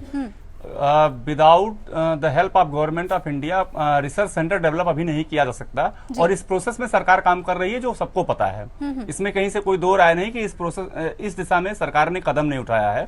कदम उठाया है, काम भी कर रहे हैं, लेकिन अभी वो सारे प्रोसीजर कंप्लीट होने में कुछ तो समय लगेगा रिसर्च सेंटर इस्टेब्लिश करने में। रही बात H1N1 के लिए, तो केवल एक ही research centre all over India active phase में है, जो पुणे में है। भारतीय वायरस अनुसंधान केंद्र करके पुणे में है, वही एक एक्टिव फेज में काम कर रहा है वहां पर। और तो मुझे नहीं लगता कि कोई भी रिसर्च सेंटर एक्टिव फेज में काम कर रहा है। बिल्कुल, और इस दिशा में भी काम करने की बेहद जरूरत है। और जिस तरह से डॉक्टर्स ने बताया है कि तमाम तरह के प्रिकॉशन हमें लेने जरूरी हैं, और मधु जी ने ये विश्वास जताया है, और आपने जो तमाम हमारे स्वास्थ्य विभाग के मंत्री, उन्होंने भी कहा कि डरिए नहीं और सरकारी अस्पतालों का रुख जरूर कीजिए ताकि कालाबाजारी करने वालों को फायदा ना मिले। आप बेहतर इलाज के लिए रुख करें सरकारी अस्पतालों का, और सरकार इसके लिए बेहतर कदम उठाए और तमाम जो सुविधाएं हैं वो अस्पतालों में मौजूद हों ताकि स्वाइन फ्लू से डरे नहीं उत्तर प्रदेश की जनता। यही उम्मीद करते हैं हम। आप सभी का हमारे साथ लोकतंत्र में जुड़ने के लिए बहुत बहुत शुक्रिया।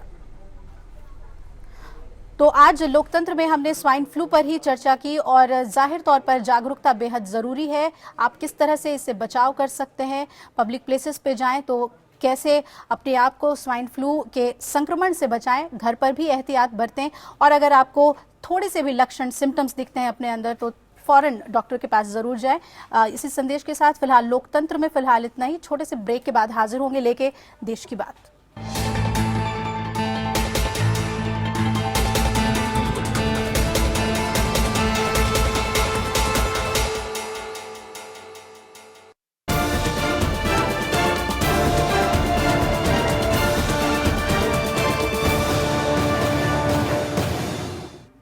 नमस्कार, स्वागत है आपका देश की बात में। मैं हूं अभिलाषा। अगले 1 घंटे में हम आपको सबसे पहले राजपथ में दिखाएंगे कि बिहार में राजनीतिक जोड़तोड़ के बीच मुख्यमंत्री मांझी और बीजेपी को क्यों लगा झटका। साथ ही बताएंगे कि यूपी विधानसभा का सत्र क्यों हुआ 24 फरवरी तक स्थगित। इसके अलावा आपको बताएंगे कि यूपी के बड़बोले मंत्री आजम खान अब राज्यपाल के खिलाफ खटखटाएंगे किसका दरवाजा। हम इस पर भी नजर डालेंगे कि प्रधानमंत्री मोदी और बीजेपी अध्यक्ष अमित शाह पर किसने साधा निशाना। इसके अलावा आपको बताएंगे स्वाइन फ्लू की रोकथाम के लिए सरकार ने क्या किए हैं उपाय, और साथ ही देखेंगे कि दिल्ली में रेहड़ी वालों को क्या मिला सरकार की ओर से तोहफा। राजकाज में हम आपको दिखाएंगे कि मोदी के पसंदीदा मेक इन इंडिया पर किसने उठाए सवाल। साथ ही बताएंगे कि पेट्रोलियम मंत्रालय में जानकारी लीक करने के मामले में क्या हुई कार्रवाई। इसके अलावा हम जानेंगे अनाज उत्पादन में इस साल क्या है अनुमान। न्याय मंच में हम आपको बताएंगे कि बदायूं में 2 लड़कियों की मौत के मामले में सीबीआई की अंतिम रिपोर्ट को दी गई चुनौती। साथ ही दिखाएंगे कि तीस्ता सितलवाड़ मामले में सुप्रीम कोर्ट ने क्या दिए निर्देश, और हम ये भी बताएंगे कि दिल्ली में घर के बाहर राजनीतिक पोस्टर चिपकाने के मुद्दे पर दिल्ली हाई कोर्ट ने क्या दिया फैसला। चौथा स्तंभ में हम आपको दिखाएंगे कि दिल्ली के केजरीवाल सरकार ने सचिवालय में पत्रकारों के घुसने पर क्या फैसला लिया। और आज देश की बात के संपादक हैं वरिष्ठ पत्रकार राजीव रंजन, जिन्होंने सीपीआई नेता गोविंद पानसरे पर हमले के बारे में अपनी राय जाहिर की है। इसके अलावा आज हम देश की बात में जो सवाल लेकर हाजिर है वो भी दोहराते चले। क्या बिहार में संविधान का विधान चल पाएगा, ये सवाल पूछ रहे हैं हम। इस सवाल का जवाब देने के लिए आप हमसे जुड़ सकते हैं फोन लाइन के जरिए, जो स्क्रीन पर नंबर हम लगातार फ्लैश कर रहे हैं। साथ ही साथ सोशल साइट के पते पर भी अपनी प्रतिक्रिया हमें भेजिए। आपके सबसे बेहतरीन राय और प्रतिक्रियाओं को हम अपने कार्यक्रम में शामिल करेंगे।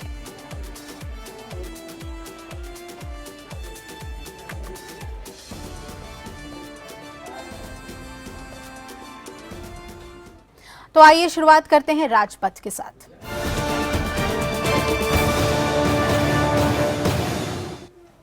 सबसे पहले बात बिहार की होगी, जहां जारी सियासी गहमागहमी के बीच पटना हाईकोर्ट ने मुख्यमंत्री जीतन राम मांझी के समर्थक 4 विधायकों को 20 फरवरी को बिहार विधानसभा में विश्वास प्रस्ताव पर मतदान की अनुमति देने से इनकार कर दिया है। साथ ही हाईकोर्ट ने विधानसभा अध्यक्ष उदय नारायण चौधरी को विश्वास मत से अलग रखने की मंत्री विनय बिहारी की याचिका भी खारिज कर दी है। 243 सदस्य बिहार विधानसभा में मौजूदा वक्त में कुल 233 विधायक हैं। इनमें फिलहाल विधानसभा अध्यक्ष सहित जेडीयू के पास 110 विधायक हैं, बीजेपी के पास 87 और आरजेडी के पास 24 विधायक हैं। कांग्रेस के पास 5, सीपीएम के पास 1 और 5 निर्दलीय विधायक हैं, जबकि 10 सीट खाली है, यानी कि 233 सीट हैं।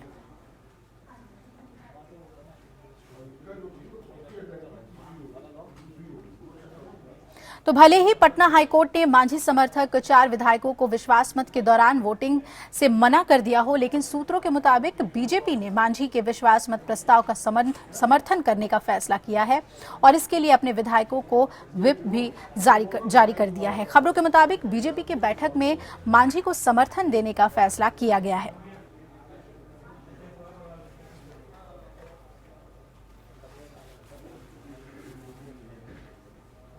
और इस सियासी घमासान के बीच बीजेपी को तगड़ा झटका भी लगा है। बिहार विधानसभा के स्पीकर उदय नारायण चौधरी ने बीजेपी के बजाय जेडीयू को मुख्य विपक्षी दल का दर्जा दे दिया। जनता दल यूनाइटेड को संख्या बल के आधार पर बिहार विधानसभा में मुख्य विपक्षी दल का दर्जा दे दिया गया। सचिवालय की ओर से इस मामले की सूचना भी जारी कर दी गई है। फिलहाल जेडीयू के पास 110 विधायक है, जबकि बीजेपी के पास महज 87 विधायक ही हैं। नेता प्रतिपक्ष के रूप में विजय चौधरी को चुना गया है। विधानसभा अध्यक्ष के फैसले के विरोध में बीजेपी विधायक विधानसभा में धरने पर बैठ गए। विधानसभा अध्यक्ष उदय नारायण चौधरी की ओर से बुधवार को बुलाई गई बैठक में उन्हें जेडीयू के विजय कुमार चौधरी को नेता प्रतिपक्ष और श्रवण कुमार को सचेतक की मान्यता देने के लिए अधिकृत कर दिया गया था। पूर्व नेता विपक्ष नंदकिशोर यादव ने स्पीकर की मंशा पर ही सवाल उठाते हुए न सिर्फ बैठक का बहिष्कार किया, बल्कि उन पर जेडीयू के कार्यकर्ता की तरह काम करने का आरोप लगाया।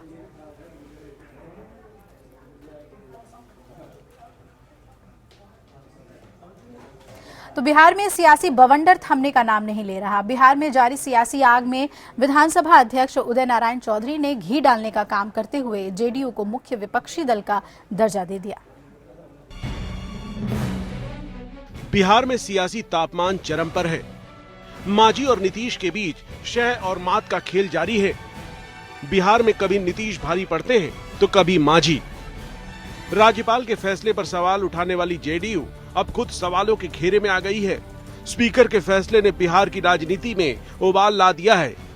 स्पीकर ने एक अहम फैसला लेते हुए जेडीयू को मुख्य विपक्षी दल का दर्जा देकर एक नई राजनीति को जन्म दे दिया और बीजेपी ने स्पीकर के फैसले पर बवाल खड़ा कर दिया है। बीजेपी ने स्पीकर के फैसले को संविधान का मजाक बताया है। बीजेपी नेता नंदकिशोर यादव ने कहा है कि स्पीकर ने पक्षपात किया है। उनको मालूम है कि जब लोग विधानसभा के चुनाव होंगे नवंबर में, तो बिहार की जनता परमानेंट उनको विपक्ष में बैठाने का काम करेगी। शायद वो पहले से अभ्यास कर रहे हैं। आपने देखा कि विधानसभा कार्यालय ने पक्षपातपूर्ण निर्णय किया है। हम उस पक्षपातपूर्ण निर्णय के विरोध में आज धरना पे बैठे। स्पीकर के फैसले के बाद जेडीयू ने बिहार में हो रही राजनीति के लिए बीजेपी को जिम्मेदार ठहराया है। जेडीयू का कहना है कि बीजेपी का चाल चरित्र सबके सामने आ गया है। सब कहानी के पीछे भाजपा का चाल चरित्र और चेहरा सामने आया। अब बिहार में बहुमत साबित करने के लिए लड़ाई है। एक दूसरे पर धमकाने और खरीद फरोख्त की बात हो रही है। फ्लोर पर मांझी और नीतीश के दावे की सच्चाई सामने आ जाएगी। कौन किसके पाले में है, ये पूरी जोर आजमाइश विधानसभा पटल पर रख दी जाएगी। मांझी ताबड़तोड़ फैसले ले रहे हैं। बीजेपी ने भी अब तक अपने पत्ते नहीं खोले हैं।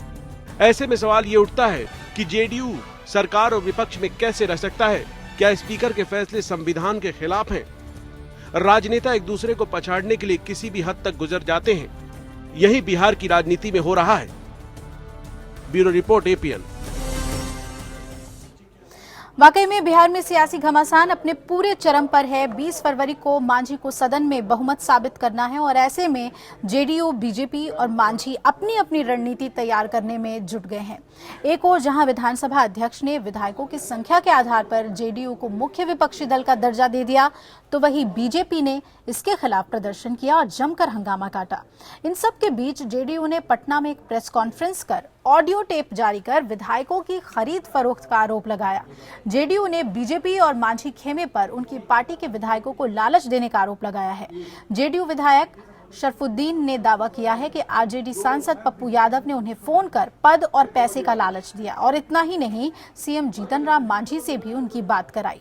हालांकि जेडीयू के इस आरोप को आरजेडी सांसद पप्पू यादव ने सिरे से नकार दिया है। पप्पू यादव ने कहा है कि वो शरफुद्दीन को ठीक से जानते भी नहीं और ऑडियो में उनकी आवाज है ही नहीं। इस तरह का प्रलोभन देना अच्छा बात नहीं है, ये बहुत बुरा बात है। ये पप्पू यादव का टेलीफोन था और मोबाइल नंबर भी। आइए एक नजर विधानसभा के भीतर की स्थिति पर डाल लेते हैं। बहुमत के लिए 122 विधायकों का समर्थन चाहिए। पहले मांझी गुट पर नजर डालें। ये मांझी गुट की स्थिति है। जीतन राम मांझी के साथ 12 विधायक हैं। अगर बीजेपी का समर्थन ले लें, इसमें बीजेपी के 87 विधायक हैं और इसके अलावा 2 निर्दलीय बीजेपी के समर्थन में हैं, जबकि 2 निर्दलीय मांझी के साथ हैं। ऐसे में मांझी के पास 103 विधायक जुड़ रहे हैं। अब जेडीयू की स्थिति देख लीजिए। यहाँ जेडीयू के 99 विधायक हैं, इनमें स्पीकर भी शामिल हैं और इसके अलावा आरजेडी के 24 विधायक हैं। कांग्रेस के 5 विधायक हैं, जबकि सीपीएम का 1 विधायक भी है जो समर्थन देगा और 1 निर्दलीय विधायक इनके साथ है, यानी कि कुल 130 विधायक, जिन्हें लेकर नीतीश कुमार दिल्ली भी पहुंचे थे राष्ट्रपति के सामने परेड करने के लिए।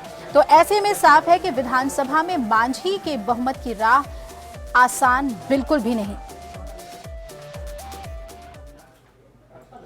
तो ये है बिहार की स्थिति। और अब उत्तर प्रदेश की बात करेंगे। यूपी विधानसभा में बजट सत्र के दूसरे दिन जमकर बवाल हुआ। बहुजन समाज पार्टी के विधायकों ने प्रदेश में बिगड़ती कानून व्यवस्था को लेकर सरकार को घेरा, जिसके बाद बसपा विधायकों ने विधानसभा से कई बार वॉकआउट किया और हंगामे के बीच विधान परिषद में प्रश्नकाल भी स्थगित करना पड़ा।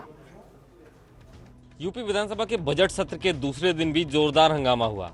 बहुजन समाज पार्टी के विधायकों ने जोरदार हंगामा करते हुए सदन से 2 बार वॉकआउट किया। बसपा विधायक प्रदेश में बिगड़ी कानून व्यवस्था और किसानों के लिए खाद और बीज की कमी को लेकर हंगामा कर रहे थे। बहुजन समाज पार्टी ने माननीय अध्यक्ष जी इस बात की अनुमति मांगी थी कि जिस तरीके से आज पूरा उत्तर प्रदेश बलात्कार, हत्या, डकैती, बैंक डकैती, अपहरण और फिरौती के छाये में जी रहा है, जमीनों पर बड़े पैमाने पर अवैध कब्जे हो रहे हैं, बड़े पैमाने पर लूटपाट चल रही है, एक हफ्ते के अंदर 1 दर्जन से ज्यादा सर्राफे लूटे गए।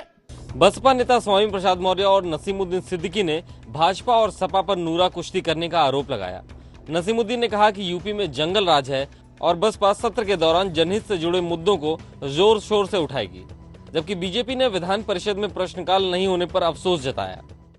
जो अपराध को बढ़ावा देने वाली सरकार है, गुंडा माफियों की सरकार है, अपराधियों की सरकार है, किसान विरोधियों की सरकार है, खनन माफियों की सरकार है।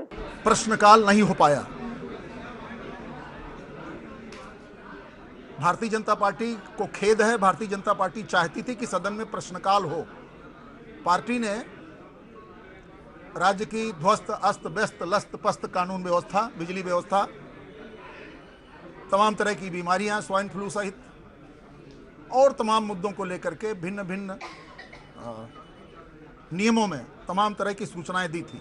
विधानसभा में चर्चा के दौरान कई बार ऐसे मौके आए जब बसपा और सत्ताधारी दल के बीच जोरदार तकरार हुई। अखिलेश सरकार के मंत्रियों ने अपने सरकार की तारीफ की तो विपक्ष के हाथ कानून व्यवस्था, भ्रष्टाचार और किसानों की समस्या रही। विधान परिषद में तो सदन प्रश्नकाल तक भी नहीं चला। ऐसे में सदन को लंबा चलाने की कवायद सिफर बनकर रह गई। अभिषेक पांडे, एपीएन, लखनऊ। उत्तर प्रदेश में राज्यपाल और कैबिनेट मंत्री आजम खान की लड़ाई अब राष्ट्रपति भवन तक पहुंचने वाली है। आजम अब राज्यपाल की शिकायत राष्ट्रपति को करने वाले हैं। आजम राज्यपाल राम नाईक के खिलाफ सबूत इकट्ठा कर राष्ट्रपति भवन जाने की तैयारी कर रहे हैं। वहीं बीजेपी राज्यपाल के बचाव में आजम पर हमलावर हो गई है। आजम और राम नाईक के बीच नाक की लड़ाई में सपा और सीएम अखिलेश मौन है। सीएम इस मामले में चुप्पी नहीं तोड़ रहे। 4 पेज की एक चिट्ठी को लेकर कैबिनेट मंत्री आजम खान और यूपी के राज्यपाल राम नाईक के बीच का विवाद बढ़ता ही जा रहा है। बीते कई दिनों से आजम खान और राज्यपाल के बीच जुबानी जंग जारी है। सरकार और राजभवन के बीच विवाद कोई नई बात नहीं है, लेकिन इस बार मामला जरा हटके है। यूपी सरकार के कद्दावर मंत्री आजम खान के निजी ट्रस्ट को सरकारी जमीन देने का मामला तूल पकड़ लिया है। आजम खान का कहना है कि राज्यपाल को खत लिखना उनका संवैधानिक अधिकार है। वो हिंदुस्तानी भी है और 125 करोड़ हिंदुस्तान का हिस्सा भी है, और उसे अगर कोई कष्ट होता है तो संविधान में या कानून में कहीं ये बाध्यता नहीं है कि वो अपने महामहिम को चिट्ठी नहीं लिख सकता। ये अधिकार तो फिरंगियों ने भी नहीं छीना था। अगर अब छीना जाता है तो इस पर बात होनी चाहिए। एक तरफ आजम खान अपनी जिद पर अड़े हैं तो दूसरी तरफ राज्यपाल राम नाईक भी पीछे हटने को तैयार नहीं। आजम खान ने चिट्ठी में लिखा कि राज्यपाल की बातों से अल्पसंख्यकों में दहशत पैदा हो रहा है। अब आजम खान सबूत जमा करके राष्ट्रपति के पास जाने की तैयारी कर रहे हैं। आपने पिछली बार जब बात हुई थी आपने कहा था कि आप बहुत जल्दी राष्ट्रपति से भी मिलेंगे, गवर्नर साहब के जो पूरा जी इरादा है मेरा। तो मैं सारे साक्ष्य कलेक्ट कर रहा हूँ। गवर्नर साहब से किस तरह की शिकायत क्या आपको अभी भी? वहीं भारतीय जनता पार्टी राज्यपाल की तरफ से मुखर हो चली है। भाजपा का कहना है कि राज्यपाल को उनके संवैधानिक अधिकार हैं और आजम खान को उनका अपमान नहीं करना चाहिए। दूसरी तरफ बहुजन समाज पार्टी के नेता नसीमुद्दीन सिद्दीकी का कहना है कि ये लेटर वार अब खत्म होना चाहिए। माननीय मुख्यमंत्री जी की ये चुप्पी साबित कर रही है कि ये ढाल बनाकर राज्यपाल पर हमला कराने में माननीय मुख्यमंत्री जी ही इंटरेस्टेड है। अन्यथा मंत्रिपरिषद का संयुक्त उत्तरदायित्व है। यदि महामहिम श्री राज्यपाल जी के विरुद्ध मंत्रिपरिषद के किसी सदस्य को कोई असुविधा है उनके किसी काम से, तो उसके अगेंस्ट वो अपने माननीय मुख्यमंत्री जी के माध्यम से अपना विषय पहुंचा सकते थे। उन्होंने उस पद्धति का पालन नहीं किया। ये सब संविधान में दिया हुआ है। वो लेटर तो नहीं देखा है जो माननीय मंत्री जी ने लिखा है, लेकिन जो चल रहा है ये उचित नहीं है। इसमें विराम लगना चाहिए, इसमें रोक लगना चाहिए। एक खत से शुरू हुई जंग अपने चरम पर है और कोई भी पांव पीछे करने को तैयार नहीं है। अब देखना होगा कि आजम खान क्या सबूत लेकर राष्ट्रपति के पास जाते हैं। अभिषेक पांडे, APN, लखनऊ। उत्तर प्रदेश विधानसभा और विधान परिषद दोनों ही सदनों में स्वाइन फ्लू को लेकर भी जोरदार हंगामा हुआ। स्वाइन फ्लू के मुद्दे पर विपक्षी पार्टियों ने सरकार को घेर लिया, जिसकी वजह से विधान परिषद की कार्यवाही 24 फरवरी तक के लिए स्थगित कर दी गई। इस दौरान विधान परिषद में कांग्रेस और राष्ट्रीय लोकदल के विधायक मास्क पहनकर सदन में पहुंचे। उत्तर प्रदेश विधानसभा के बजट सत्र का दूसरा दिन स्वाइन फ्लू की भेंट चढ़ गया। दोनों सदनों में विपक्षी पार्टियों ने जमकर हंगामा किया। विधान परिषद में कांग्रेस और राष्ट्रीय लोकदल के सदस्यों ने मुंह पर मास्क लगाकर विरोध किया। इस तरह से सरकार को गंभीरता से लेना चाहिए, उस तरह से ले नहीं रहे, बल्कि ये बता रहे हैं कि यहाँ पर कोई नहीं है और जो भी आ रहा है वो ठीक होकर जा रहा है। जबकि जनपद शाहजहांपुर की जो DM है वो इसी से ग्रसित हो चुके हैं और किसी को भी लग सकता है। यूपी विधान परिषद में कांग्रेस और आरएलडी के सदस्यों ने जोरदार हंगामा किया। विपक्ष का आरोप है कि सरकार ने स्वाइन फ्लू से बचने के लिए कोई भी पुख्ता इंतजाम नहीं किया है, जिसके कारण स्वाइन फ्लू लगातार अपने पांव फैला रहा है।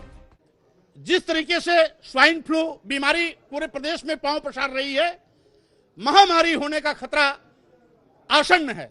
इसलिए मैं चाहूंगा कि सरकार युद्ध स्तर पर इसकी रोकथाम के लिए, समुचित इलाज के लिए बड़े पैमाने पर चाक चौबंद व्यवस्था करे और जो भी आवश्यक इसके लिए दवाइयां हैं हर अस्पतालों में उसको सुलभ कराने का काम करें। हंगामा बढ़ता देख यूपी विधान परिषद की कार्रवाई 24 फरवरी को 11 बजे तक के लिए स्थगित कर दी गई, जिसके बाद अखिलेश सरकार में स्वास्थ्य मंत्री अहमद हसन मीडिया से मिले और उन्होंने स्वाइन फ्लू पर सफाई दी।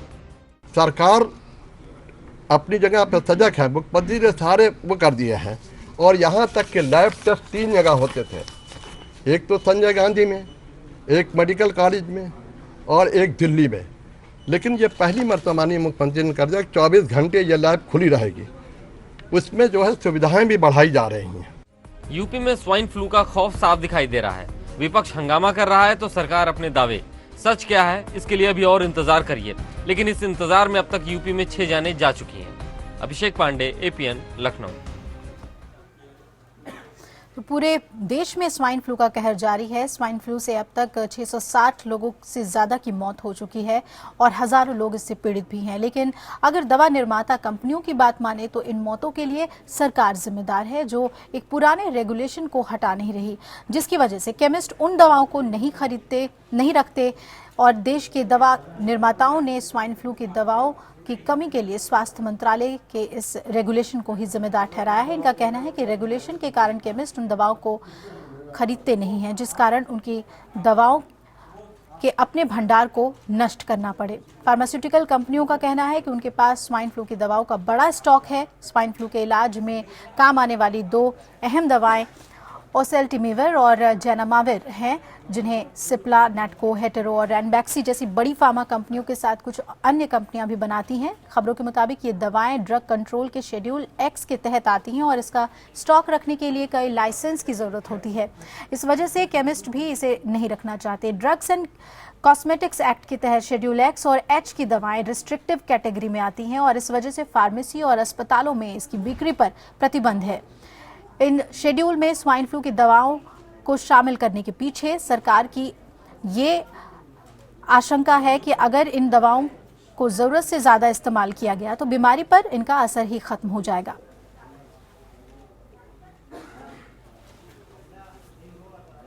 कहते हैं कि जब वक्त अच्छा हो तो सब कुछ ठीक रहता है, लेकिन वक्त बदलते ही ठीक चीज भी गलत लगने लगती है। कुछ ऐसा ही आजकल बीजेपी के साथ हो रहा है। दिल्ली में मिली करारी हार के दर्द को अभी तक ये भूल भी नहीं पाए थे कि पार्टी को एक और झटका लग गया है। बीजेपी के नेशनल एग्जीक्यूटिव कमेटी और पार्टी के प्राथमिक सदस्यता से इस्तीफा देने वाले असम के युवा नेता प्रद्युत बोरा ने मोदी शाह की जोड़ी पर हमला बोलते हुए सवालिया निशान उठाए हैं। बोरा ने कहा है कि उन्होंने सरकार और पार्टी में लोकतांत्रिक परंपरा खत्म होने की वजह से ये कदम उठाया है।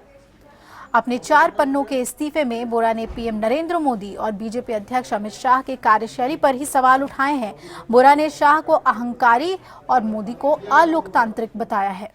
बीजेपी में रहे प्रद्युत बोरा की अहमियत इस बात से समझी जा सकती है कि उन्हें ही साल 2007 में पार्टी का इंफॉर्मेशन सेल बनाने का जिम्मा दिया गया था और उन्हें इसका नेशनल कन्वेनर भी बनाया गया था। बोरा ने कहा है कि बीजेपी अब दूसरी पार्टियों से अलग नहीं रही। उन्होंने बीजेपी अध्यक्ष अमित शाह को इस्तीफा भेजने के बाद कहा कि किसी भी कीमत पर जीतने की सनक ने पार्टी के बुनियादी मूल्यों को खत्म कर दिया है। बोरा ने अमित शाह के बारे में कहा कि वो बहुत ही सेंट्रलाइज्ड तरीके से फैसले करते हैं।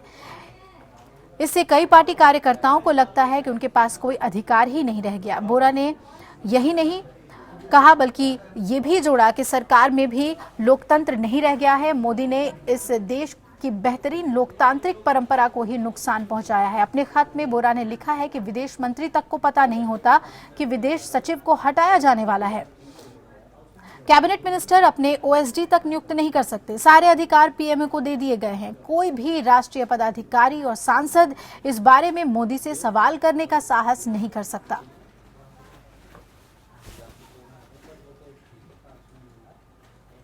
तो बेहद गंभीर आरोप वोरा ने लगाए हैं और जाहिर तौर पर बीजेपी को इस बाबत सोचना होगा कि अगर उन्हीं के नेता उनसे टूट रहे हैं तो आगे जाकर परेशानी हो सकती है। दिल्ली के लाखों रेहड़ी और पटरी वालों को बड़ी राहत देने के लिए केजरीवाल सरकार ने तय किया है कि तहबाजारी के लिए तय इलाकों में लग रहे रेहड़ियों को नहीं हटाया जाएगा। सरकार ने शहरी विकास विभाग को इस बारे में आदेश भी जारी कर दिया है। एक गैर सरकारी संगठन के मुताबिक दिल्ली के रेहड़ी पटरी वाले हर साल विभिन्न सरकारी महकमों को करीब 600 करोड़ रुपए की रिश्वत देते हैं। सूत्रों के मुताबिक तयशुदा इलाकों से रेहड़ी पटरी वालों को अगले आदेश तक नहीं हटाने संबंधी आदेश जारी कर दिए गए हैं और इसमें यह भी साफ कर दिया गया है कि अब किसी नए रेहड़ी वाले को जगह नहीं उपलब्ध कराई जाएगी। यानी जो पुराने लोग हैं उनके लिए बेहद अच्छी खबर है। राजधानी में रेहड़ी पटरी वालों की संख्या करीब 6 लाख तक बताई जाती है और कांग्रेस की अगुवाई वाली केंद्र सरकार ने रेहड़ी पटरी वालों को संरक्षण देने के लिए एक कानून पारित किया था, जिसमें कहा गया था कि शहर की कुल आबादी के कम से कम 2.25% आबादी को तय बाजारी के तहत रेहड़ी पटरी लगाने की इजाजत दी जानी चाहिए और इसके लिए सभी रेहड़ी वालों के लिए लाइसेंस लेना भी जरूरी किया गया था। लेकिन दिल्ली में अब तक केवल 50,000 रेहड़ी वालों ने ही लाइसेंस लिया है।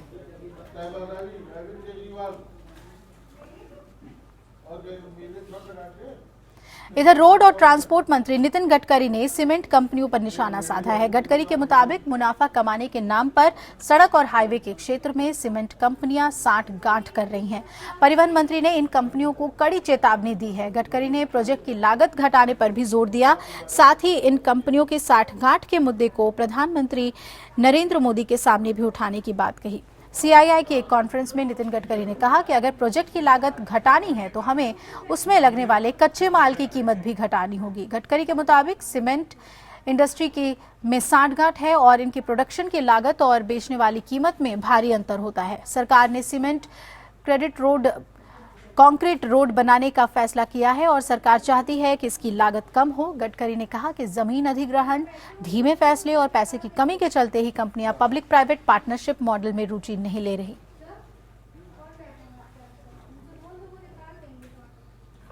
भारत ने ओडिशा के चांदीपुर स्थित एक प्रायोगिक रेंज से स्वदेश में विकसित और परमाणु हथियार ले जाने में सक्षम पृथ्वी-2 मिसाइल का सफल परीक्षण किया। सतह से सतह पर वार करने वाली इस मिसाइल की मारक क्षमता 350 किलोमीटर तक है।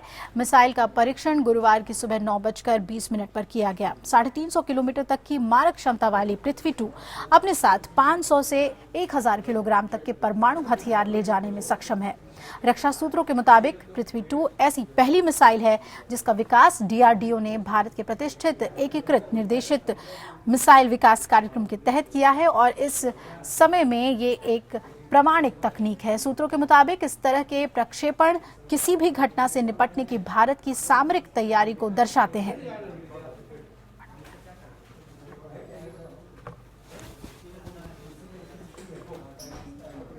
भारत अब सैन्य शक्ति में चीन के मुकाबले खुद को खड़ा करने के लिए हर संभव प्रयास में जुट गया है। थल और वायु सेना के साथ अब भारत अपनी नौसेना को भी मजबूत करने में जुट गया है। सरकार ने नौसेना की ताकत बढ़ाने के लिए 7 स्वदेशी स्टिल्थ फ्रिगेट और 6 परमाणु पनडुब्बियों के निर्माण को मंजूरी दे दी है। दरअसल हकीकत यह है कि जब से मोदी सरकार ने केंद्र की सत्ता संभाली है, देश की सैन्य शक्ति को मजबूत करने के प्रयास और भी तेज हुए हैं। नौसेना की ताकत बढ़ाना भी इसलिए जरूरी बताया जा रहा है क्योंकि पड़ोसी देश चीन का नौसैनिक बेड़ा काफी आधुनिक और मजबूत है। 6 नई पनडुब्बियां बनाने का फैसला 30 साल के पनडुब्बी निर्माण कार्यक्रम का हिस्सा है जिसे 1999 में मंजूरी दी गई थी। योजना के तहत 30 साल में 24 पनडुब्बियां बनाई जानी हैं। पहली परियोजना P-75 थी जिसके तहत स्कॉर्पियन पनडुब्बी भारत में बनाई जा रही है।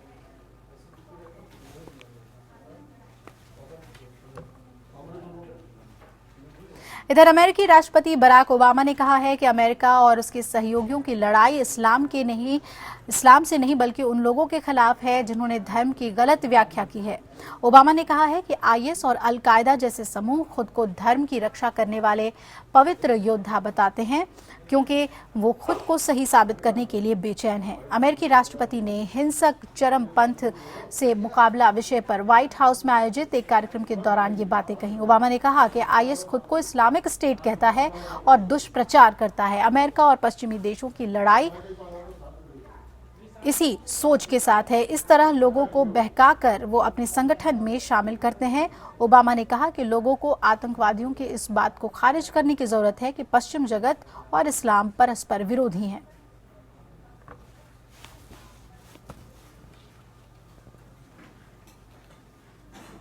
भारत के कोस्ट गार्ड के DIG BK लोशाली के पाकिस्तानी नाव को उड़ाने के बयान को लेकर पाकिस्तान ने भारत पर निशाना साधा है। पाकिस्तान ने भारत पर पलटवार करते हुए इस घटना को भारत का क्रूर चेहरा करार दिया है। पाकिस्तान के रक्षा मंत्री ख्वाजा आसिफ ने आरोप लगाया है कि इस घटना ने फिर साबित कर दिया है कि भारत ने अंतर्राष्ट्रीय कानून का उल्लंघन किया है और इसके साथ ही आसिफ ने आरोप लगाया कि भारत ने पाकिस्तान पर समझौता एक्सप्रेस मामले की तरह न सिर्फ निराधार और झूठे आरोप लगाए बल्कि बोट पर सवार 4 बेकसूरों को मारने में भी शामिल है।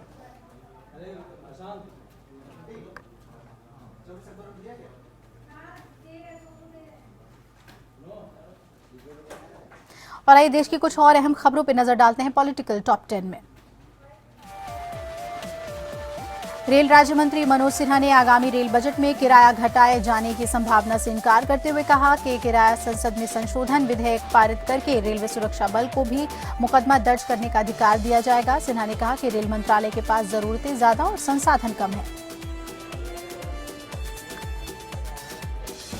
बीजेपी ने कहा है हरियाणा में स्वास्थ्य मंत्री अनिल विज और मुख्यमंत्री मनोहर लाल खट्टर के बीच सब कुछ ठीक है। हरियाणा के प्रभारी अनिल जैन ने कहा कि विज और खट्टर के बीच कोई मतभेद या मनमुटाव नहीं है। किसी जमाने में बीजेपी के थिंक टैंक माने जाने वाले गोविंदाचार्य ने कहा कि नरेंद्र मोदी सरकार और दिल्ली के अरविंद केजरीवाल सरकार के दो बैलों की जोड़ी की तरह काम करना चाहिए। दोनों ही पार्टियों को जनादेश का आदर करना चाहिए। हाल ही के दिल्ली विधानसभा चुनाव में शकूर बस्ती से बीजेपी उम्मीदवार एससी वत्स के खिलाफ एक महिला ने छेड़खानी और यौन उत्पीड़न का मामला दर्ज किया है। वत्स के खिलाफ एक महिला की शिकायत के बाद ये मामला दर्ज हुआ। अरविंद केजरीवाल के नेतृत्व वाली आम आदमी पार्टी की सरकार ने कहा है कि वो दिल्ली में यातायात की स्थिति सुधारने के लिए ट्रैफिक पुलिस को अपने अधिकार में लाने की कोशिश करेगी। वर्तमान में यातायात पुलिस केंद्रीय गृह मंत्रालय के अधीन है। लौह अयस्क और मैंगनीज अयस्क जैसे प्रमुख खनिजों की नीलामी के लिए नियम को इस साल मई तक अंतिम रूप दिया जाएगा। खाद्य और इस्पात मंत्री नरेंद्र सिंह तोमर ने कहा है कि खानों की नीलामी के लिए नियम और दस्तावेज मई तक तैयार हो जाएंगे। अमेरिकी रेडियो टैक्सी सर्विस उबर को दिल्ली में कैब्स चलाने की अपनी एप्लीकेशन में कमियों को दूर करने के लिए दिल्ली सरकार ने 7 दिनों का फाइनल अल्टीमेटम दिया है। कंपनी के एक ड्राइवर के कथित तौर पर एक महिला के साथ रेप के बाद उबर पर 2.5 महीने पहले बैन लगा दिया गया था। छत्तीसगढ़ के दंतेवाड़ा में नक्सलियों के साथ मुठभेड़ में एसटीएफ का एक जवान शहीद हो गया। सुरक्षा बलों का नक्सलियों से सामना हुआ। गादुरास थाने में दुधिरास गांव में हुआ ये, जब सुरक्षा बलों ने घिरे जाने पर नक्सलियों ने उन पर अंधाधुंध गोलीबारी शुरू कर दी। मुंबई के मराठा मंदिर में 20 सालों से चल रही फिल्म दिलवाले दुल्हनिया ले जाएंगे का ऐतिहासिक सफर गुरुवार को खत्म हो गया। मराठा मंदिर में रिकॉर्ड तोड़ 1009 हफ्तों का लंबा सफर तय करने के बाद अब ये फिल्म नहीं दिखाई जाएगी। भारतीय इतिहास में किसी भी थिएटर में सबसे लंबी चलने वाली ये इकलौती फिल्म है। और शेयर बाजार में बढ़त का सिलसिला लगातार 7वें दिन भी जारी रहा और बॉम्बे स्टॉक एक्सचेंज 142.01 अंकों की तेजी के साथ 29,462.27 पर बंद हुआ, जबकि नेशनल स्टॉक एक्सचेंज यानी निफ्टी भी 26.20 अंकों की तेजी के साथ 8,895.30 पर बंद हुआ।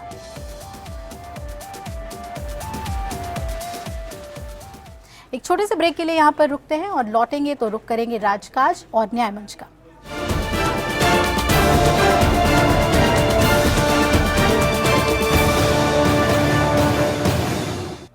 स्वागत है देश की बात में आपका एक बार फिर से, और आइए अब जायजा लेते हैं राजकाज का।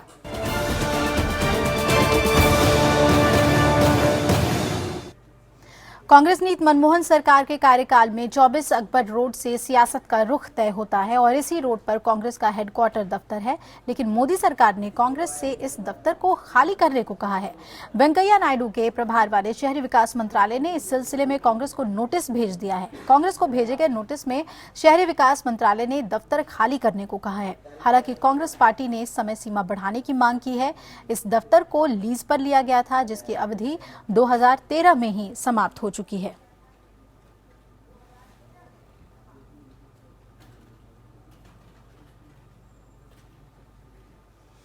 रक्षा मंत्री मनोहर पारिकर ने इस बात को माना है कि पीएम मोदी के मेक इन इंडिया प्लान में स्पष्टता का अभाव है। हालांकि उन्होंने कहा कि केंद्र सरकार इस कमी को दूर करने के लिए अलग पॉलिसी बनाएगी। पारिकर ने कहा कि रक्षा उपकरणों की खरीदारी की प्रक्रिया के दस्तावेज को सही से तैयार नहीं किया गया है और इसमें बहुत सी गलतफहमियां हैं। इन कमियों को दूर करने के लिए हम मेक इन इंडिया पर एक अलग पॉलिसी बना रहे हैं, क्योंकि हर चीज को सिर्फ एक ही प्रोग्राम में ठूंसा नहीं जा सकता। अगर पॉलिसी को बजट के बाद अप्रैल मई में नोटिफाई करने की उम्मीद है। इसमें स्पष्टता लाने के अलावा डिफेंस सेक्टर से जुड़े सभी हितधारकों जैसे ordnance factory board, PSU, import partners और डोमेस्टिक प्राइवेट इंडस्ट्री के हित पर ध्यान दिया जाएगा। पारिकर ने रक्षा क्षेत्र में मध्यस्थ की भूमिका निभाने वालों को भी राहत के संकेत दिए हैं। उन्होंने कहा है कि इसे वैध बनाने के लिए अगले 4 से 5 हफ्ते में एक पॉलिसी तैयार की जाएगी और इसका मकसद सरकार और डिफेंस मैन्युफैक्चरर्स के साथ काम करने के तरीके को आसान बनाना होगा।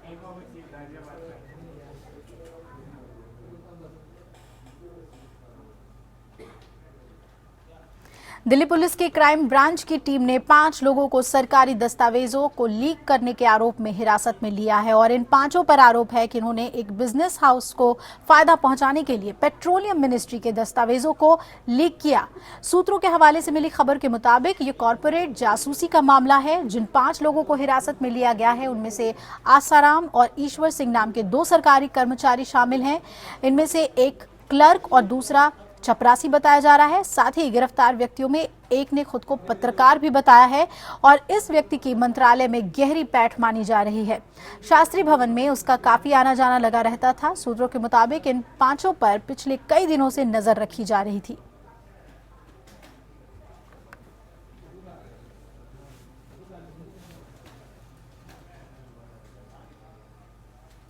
कुछ 2-3 लोगों को विभाग के और कुछ बाहर के लोगों को पकड़ने की खबर आई है। पुलिस अनुसंधान कर रही है। जो भी होंगे वो उन पे कठोर कार्रवाई किया जाएगा। उनके पीछे भी जो होंगे उन पे पुलिस कार्रवाई करेगी। स्टेज पे अनुसंधान जब चली रही है उसमें और ज्यादा कुछ कहना उचित नहीं है। जो भी होंगे उसको स्टेज पे इन्वेस्टिगेशन अपना करेगी। जो एजेंसियां हैं वो करने वाले हैं और जो भी होंगे वो उन पे कार्रवाई होगी। वहीं लोकपाल कानून लागू किए जाने के मद्देनजर सभी केंद्रीय कर्मचारियों को इस साल 2 बार अपनी संपत्ति और देनदारियों का ब्यौरा देना होगा। सरकार ने इस बाबत दिशा निर्देश जारी कर दिए हैं। कार्मिक विभाग के मुताबिक लोकपाल और लोकायुक्त कानून के तहत केंद्रीय कर्मचारियों को इस साल 2 बार अपनी संपत्ति और देनदारियों की जानकारी सार्वजनिक करनी होगी। संपत्ति की पहली घोषणा 30 अप्रैल 2015 और दूसरी 31 जुलाई के पहले सार्वजनिक करनी होगी। संपत्ति की घोषणा ऑनलाइन भी की जा सकेगी। साथ ही सरकार ने सभी विभागों से कर्मचारियों द्वारा दाखिल अचल संपत्ति रिटर्न की अनुपालन रिपोर्ट भी मांगी है और इसके अलावा केंद्रीय मंत्रालयों या विभागों के सचिवों से भी सालाना IPR का ब्यौरा देने को कहा है। नियमों के मुताबिक सरकारी कर्मचारी को अपनी और अपने जीवन साथी से जुड़ी संपत्ति और देनदारी का ब्यौरा हर साल देना होता है।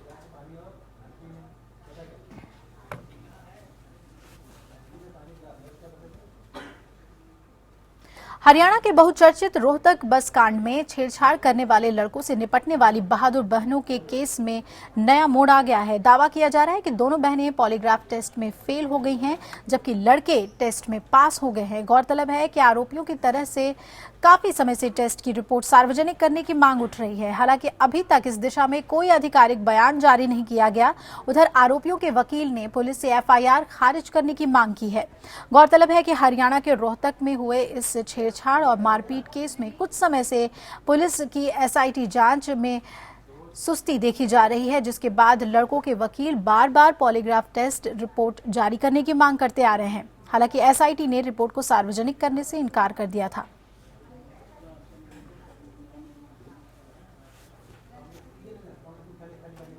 वहीं मॉनसून में बारिश की कमी यानी 12% की कमी के चलते भारत में साल 2014-15 कृषि साल में अनाज की पैदावार 3% घटकर 25 करोड़ 70 लाख टन रह सकती है और मॉनसून सीजन 2014 में अनियमित बारिश के चलते धान, मोटे अनाज और दाल की पैदावार भी कम हुई है।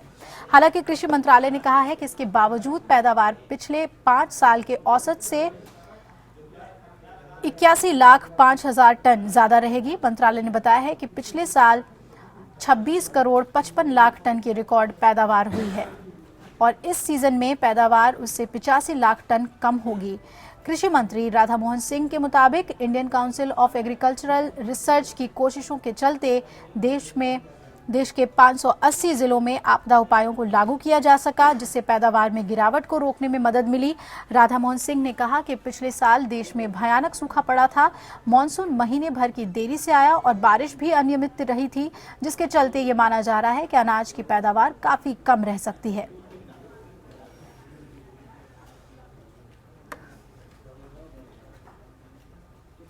HSBC पर सवालिया निशान लग गए हैं। बैंक के खिलाफ संदिग्ध मनी लॉन्ड्रिंग में शामिल होने के आरोप लगे हैं। स्विट्जरलैंड पुलिस ने इस बैंक में जिनीवा स्थित कार्यालय की तलाशी ली है और ये बैंक संदिग्ध विदेशी ब्लैक मनी के खाता धारकों की लीक हुई लिस्ट को लेकर खबरों में है। इस लिस्ट में 1195 नाम तो भारत से ही जुड़े हुए हैं। भारत को भी इसी ने लिस्ट उपलब्ध कराई है और इस महीने इंटरनेशनल स्तर पर खोजी पत्रकारों के समूह ने HSBC के जिनेवा ब्रांच में 1 लाख से अधिक खाता धारकों का खुलासा किया। इनमें भारत को दी गई लिस्ट भी शामिल है, जिसमें कुछ उद्योगपतियों और राजनेताओं के नाम भी हैं।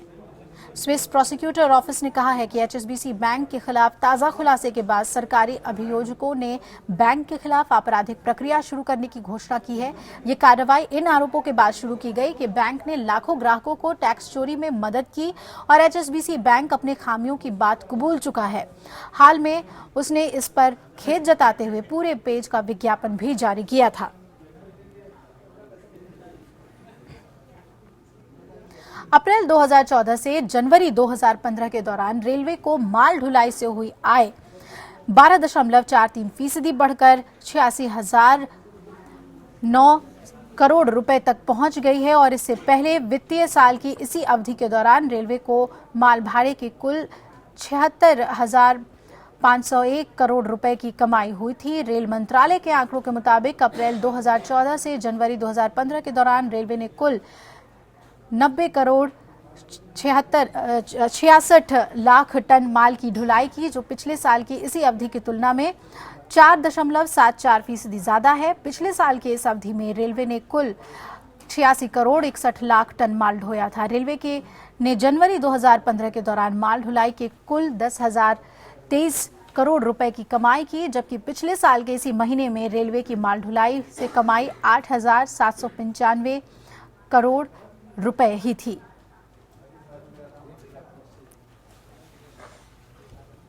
कर्मचारी भविष्य निधि संगठन यानी EPFO ने अपने अंशधारकों को निष्क्रिय भविष्य निधि खातों का पता लगाने में मदद के इरादे से एक ऑनलाइन हेल्प डेस्क का गठन किया। इसका मकसद ऐसे खातों में पड़े पैसे का अंतिम निपटान या अंशधारकों के नए खातों में पैसे ट्रांसफर करना है।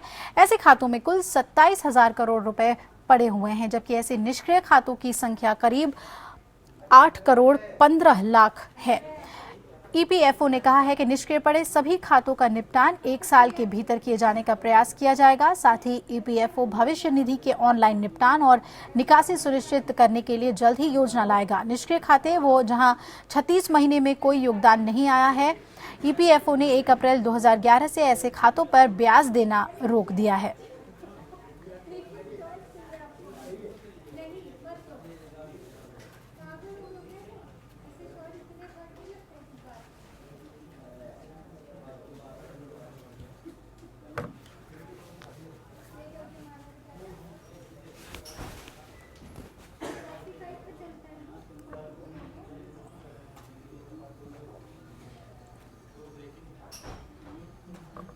बेंगलुरु में हो रहे एरो इंडिया शो के प्रदर्शन के दौरान 2 विमान आपस में टकरा गए। हादसा उस वक्त हुआ जब विमान हवा में करतब दिखा रहे थे, तभी दोनों विमानों के पंख आपस में टकरा गए और विमानों से धुआं निकलने लगा। हालांकि पायलटों की सूझबूझ की वजह से कोई दुर्घटना नहीं हुई। एरो इंडिया शो में टकराने वाले दोनों ही विमान रेड बुल के हैं। हालांकि हादसे की वजह से कोई बड़ा नुकसान नहीं हुआ। किसी तरह पायलट ने विमान को सुरक्षित नीचे उतार लिया, लेकिन विमानों के डायने इस टक्कर की वजह से टूट गए।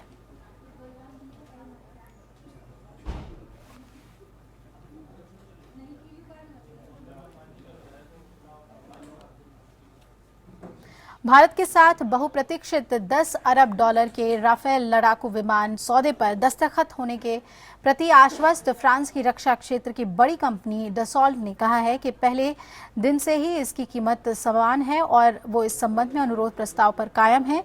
कंपनी ने यह भी कहा है कि जैसा कि दिसंबर में दोनों देशों के रक्षा मंत्रालयों ने फैसला किया था, इसके अनुरूप एक टीम पहले ही भारत पहुंच चुकी है और बातचीत को आगे बढ़ा रही है। डसॉल्ट एविएशन के CEO एरिक टेम्प्रियर ने कहा कि पहले दिन से हमारी कीमत समान है, इसलिए इस मोर्चे पर कोई बदलाव नहीं हुआ है।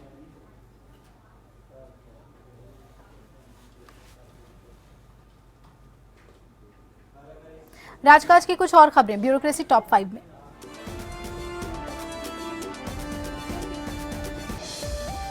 सूत्रों के मुताबिक 1979 बैच के ओडिशा कैडर के आईएएस अधिकारी जी मोहन कुमार का नाम रक्षा सचिव की रेस में शामिल है।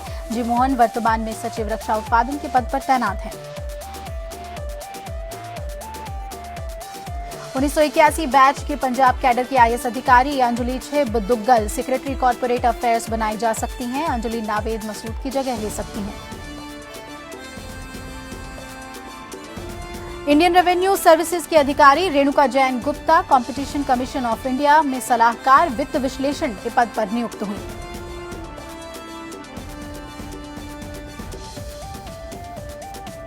उन्नीस बैच के झारखंड कैडर के आईएफएस अधिकारी मोहनलाल कृषि मंत्रालय के अंतर्गत पशुपालन, दुग्ध एवं मत्स्य पालन विभाग के डायरेक्टर नियुक्त हुए।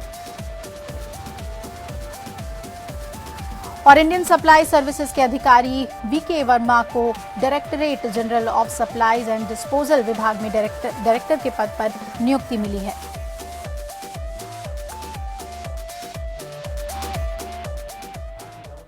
और अब बात करते हैं न्याय मंच की।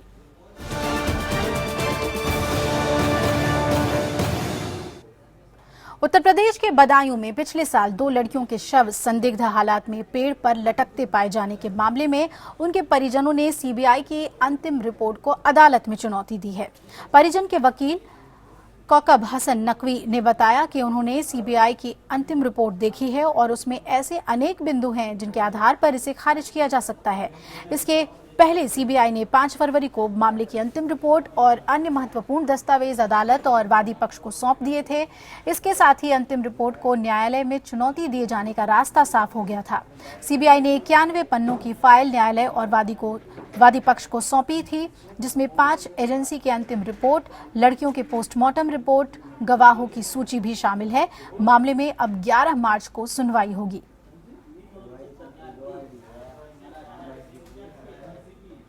इधर चंदे में मिली राशि के घोटाले के मामले में सामाजिक कार्यकर्ता तीस्ता सितलवाड़ और उनके पति जावेद आनंद की गिरफ्तारी नहीं होगी। सुप्रीम कोर्ट ने आज तीस्ता सितलवाड़ की जमानत के मुद्दे पर सुनवाई के दौरान ये अंतरिम आदेश दिया और फैसला सुरक्षित रख लिया। साथ ही अदालत ने सितलवाड़ और उनके एनजीओ को निर्देश दिया कि गुजरात पुलिस की ओर से मांगे गए कागजात मुहैया कराए जाएं। तीस्ता सितलवाड़ और उनके पति को सुप्रीम कोर्ट से फिलहाल राहत मिल गई है। सुप्रीम कोर्ट ने अग्रिम जमानत की मियाद बढ़ा दी है। सुप्रीम कोर्ट ने तीस्ता सितलवाड़ और उनके एनजीओ को आदेश दिया कि चंदा देने वाले सभी लोगों से जुड़े कागजात वे गुजरात पुलिस को मुहैया कराएं। कोर्ट ने निर्देश दिए हैं कि अगर सितलवाड़ जांच में सहयोग नहीं करती है तो गुजरात पुलिस उनकी जमानत रद्द करने के लिए आवेदन कर सकती है। सुप्रीम कोर्ट ने इस मामले में अपना फैसला सुरक्षित रखा है। तीस्ता, उनके पति और अन्य लोगों के खिलाफ गुलबर्ग सोसाइटी के एक निवासी ने अपराध शाखा में मामला दर्ज कराया था। इन लोगों पर म्यूजियम के नाम पर करीब 70 करोड़ रुपए खुद पर खर्च करने का आरोप है। इन पर गुलबर्ग सोसाइटी में संग्रहालय बनाने के नाम पर देश के अलावा विदेशों से भी चंदा एकत्र कर अन्य मदों में खर्च करने का आरोप है। इससे पहले गुजरात हाईकोर्ट ने चंदे के गबन मामले में सामाजिक कार्यकर्ता तीस्ता सितलवाड़, उनके पति जावेद आनंद और अन्य की अग्रिम जमानत याचिका खारिज कर दी थी। गुजरात हाईकोर्ट के जस्टिस जेबी पर्दीवाला ने अपने फैसले में कहा था कि आरोपी जांच में सहयोग नहीं कर रहे हैं और प्रथम नजर में ऐसा लग रहा है कि इन लोगों ने ट्रस्ट के फंड का इस्तेमाल निजी कामों के लिए किया, इसलिए इन्हें अग्रिम जमानत का सुरक्षा कवच नहीं दिया जा सकता। सुप्रीम कोर्ट में पहले ये मामला जस्टिस एस.जे. मुखोपाध्याय और जस्टिस एन.वी. रामन्ना की बेंच में चल रहा था। जमानत की सुनवाई के दौरान जस्टिस मुखोपाध्याय और जस्टिस रामन्ना ने टिप्पणी की थी कि इस मामले में आरोप गंभीर है और ये ऐसा मामला नहीं है कि एफआईआर खारिज कर दी जाए। लेकिन फिर मामला जस्टिस दीपक मिश्रा और जस्टिस ए.के. गोयल की बेंच में स्थानांतरित कर दिया गया। Bureau report, APN. बॉलीवुड अभिनेता संजय दत्त की सजा में अब 4 दिन और बढ़ गए हैं, क्योंकि उन्होंने जेल से छुट्टी मिलने की अवधि से 4 दिन ज्यादा जेल से बाहर गुजारे थे। महाराष्ट्र के गृह राज्य मंत्री राम शिंदे के मुताबिक संजय दत्त की छुट्टी 8 जनवरी को खत्म हो रही थी और उन्हें सूरज छिपने से पहले आत्मसमर्पण कर देना चाहिए था, क्योंकि संजय की छुट्टी बढ़ाने के लिए किए गए आवेदन का फैसला पेंडिंग में था। उनकी छुट्टी को बढ़ाने के आवेदन को 2 दिन बाद खारिज कर दिया गया था, लेकिन दत्त 4 दिन तक जेल से बाहर रहे थे। शिंदे ने यह भी कहा कि सामान्य परिस्थितियों में छुट्टी पर फैसला करने में 45 दिन का वक्त लगता है, लेकिन संजय दत्त के मामले में 113 दिन का वक्त लगा। उन्होंने कहा कि मामले की जांच पर एक रिपोर्ट मिल गई है। रिपोर्ट के आधार पर 8 दिन के भीतर कार्रवाई की जाएगी।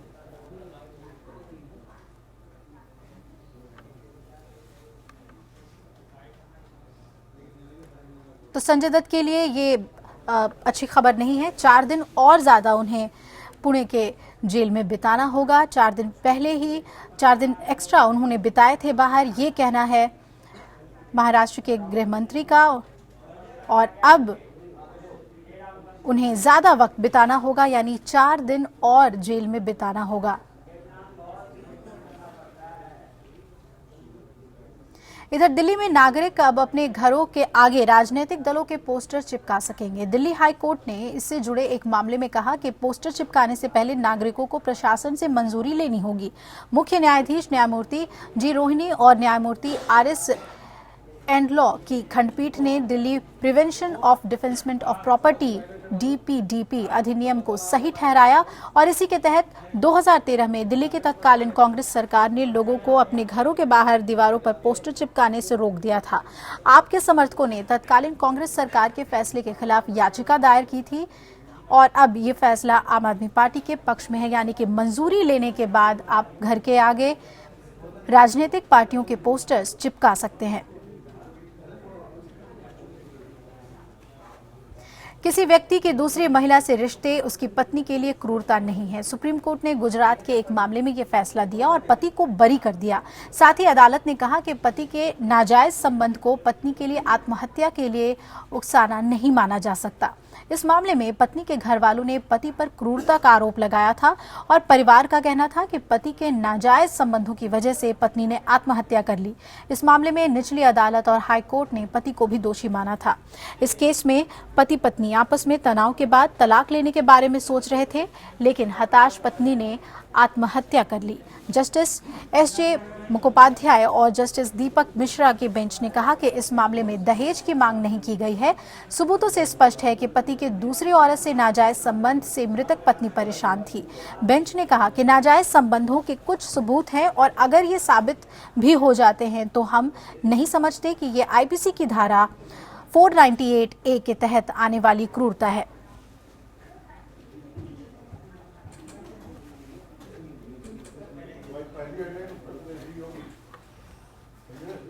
और अब रुक कर लेते हैं चौथे स्तंभ का।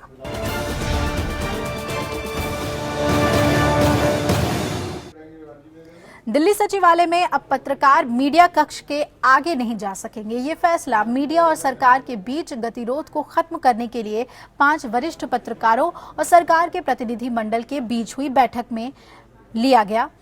बैठक में मौजूद एक पत्रकार के मुताबिक DIP और यहां तक कि PIB कार्ड धारक संवाददाताओं को भी सचिवालय में प्रवेश की अनुमति नहीं दी जाएगी। उन्हें केवल मीडिया कक्ष में बैठने की अनुमति ही होगी। पत्रकार ने यह भी बताया कि सभी संवाददाता सम्मेलन मीडिया कक्ष में ही संबोधित किए जाएंगे, और किसी मंत्री और वरिष्ठ अधिकारी से मिलने के लिए पहले सरकार के प्रवक्ता नागेंद्र शर्मा से बातचीत करनी होगी, जो मुलाकात का समय तय करेंगे। बैठक में मौजूद पत्रकारों ने नए दिशा निर्देशों पर नाराजगी जाहिर की है।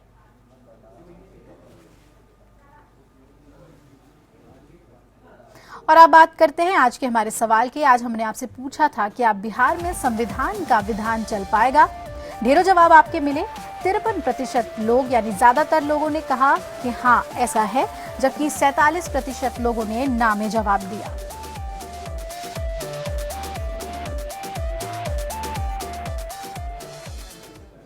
और आइए अब देखते हैं आज का संपादकीय, जिसे लिखा है राजीव रंजन श्रीवास्तव ने।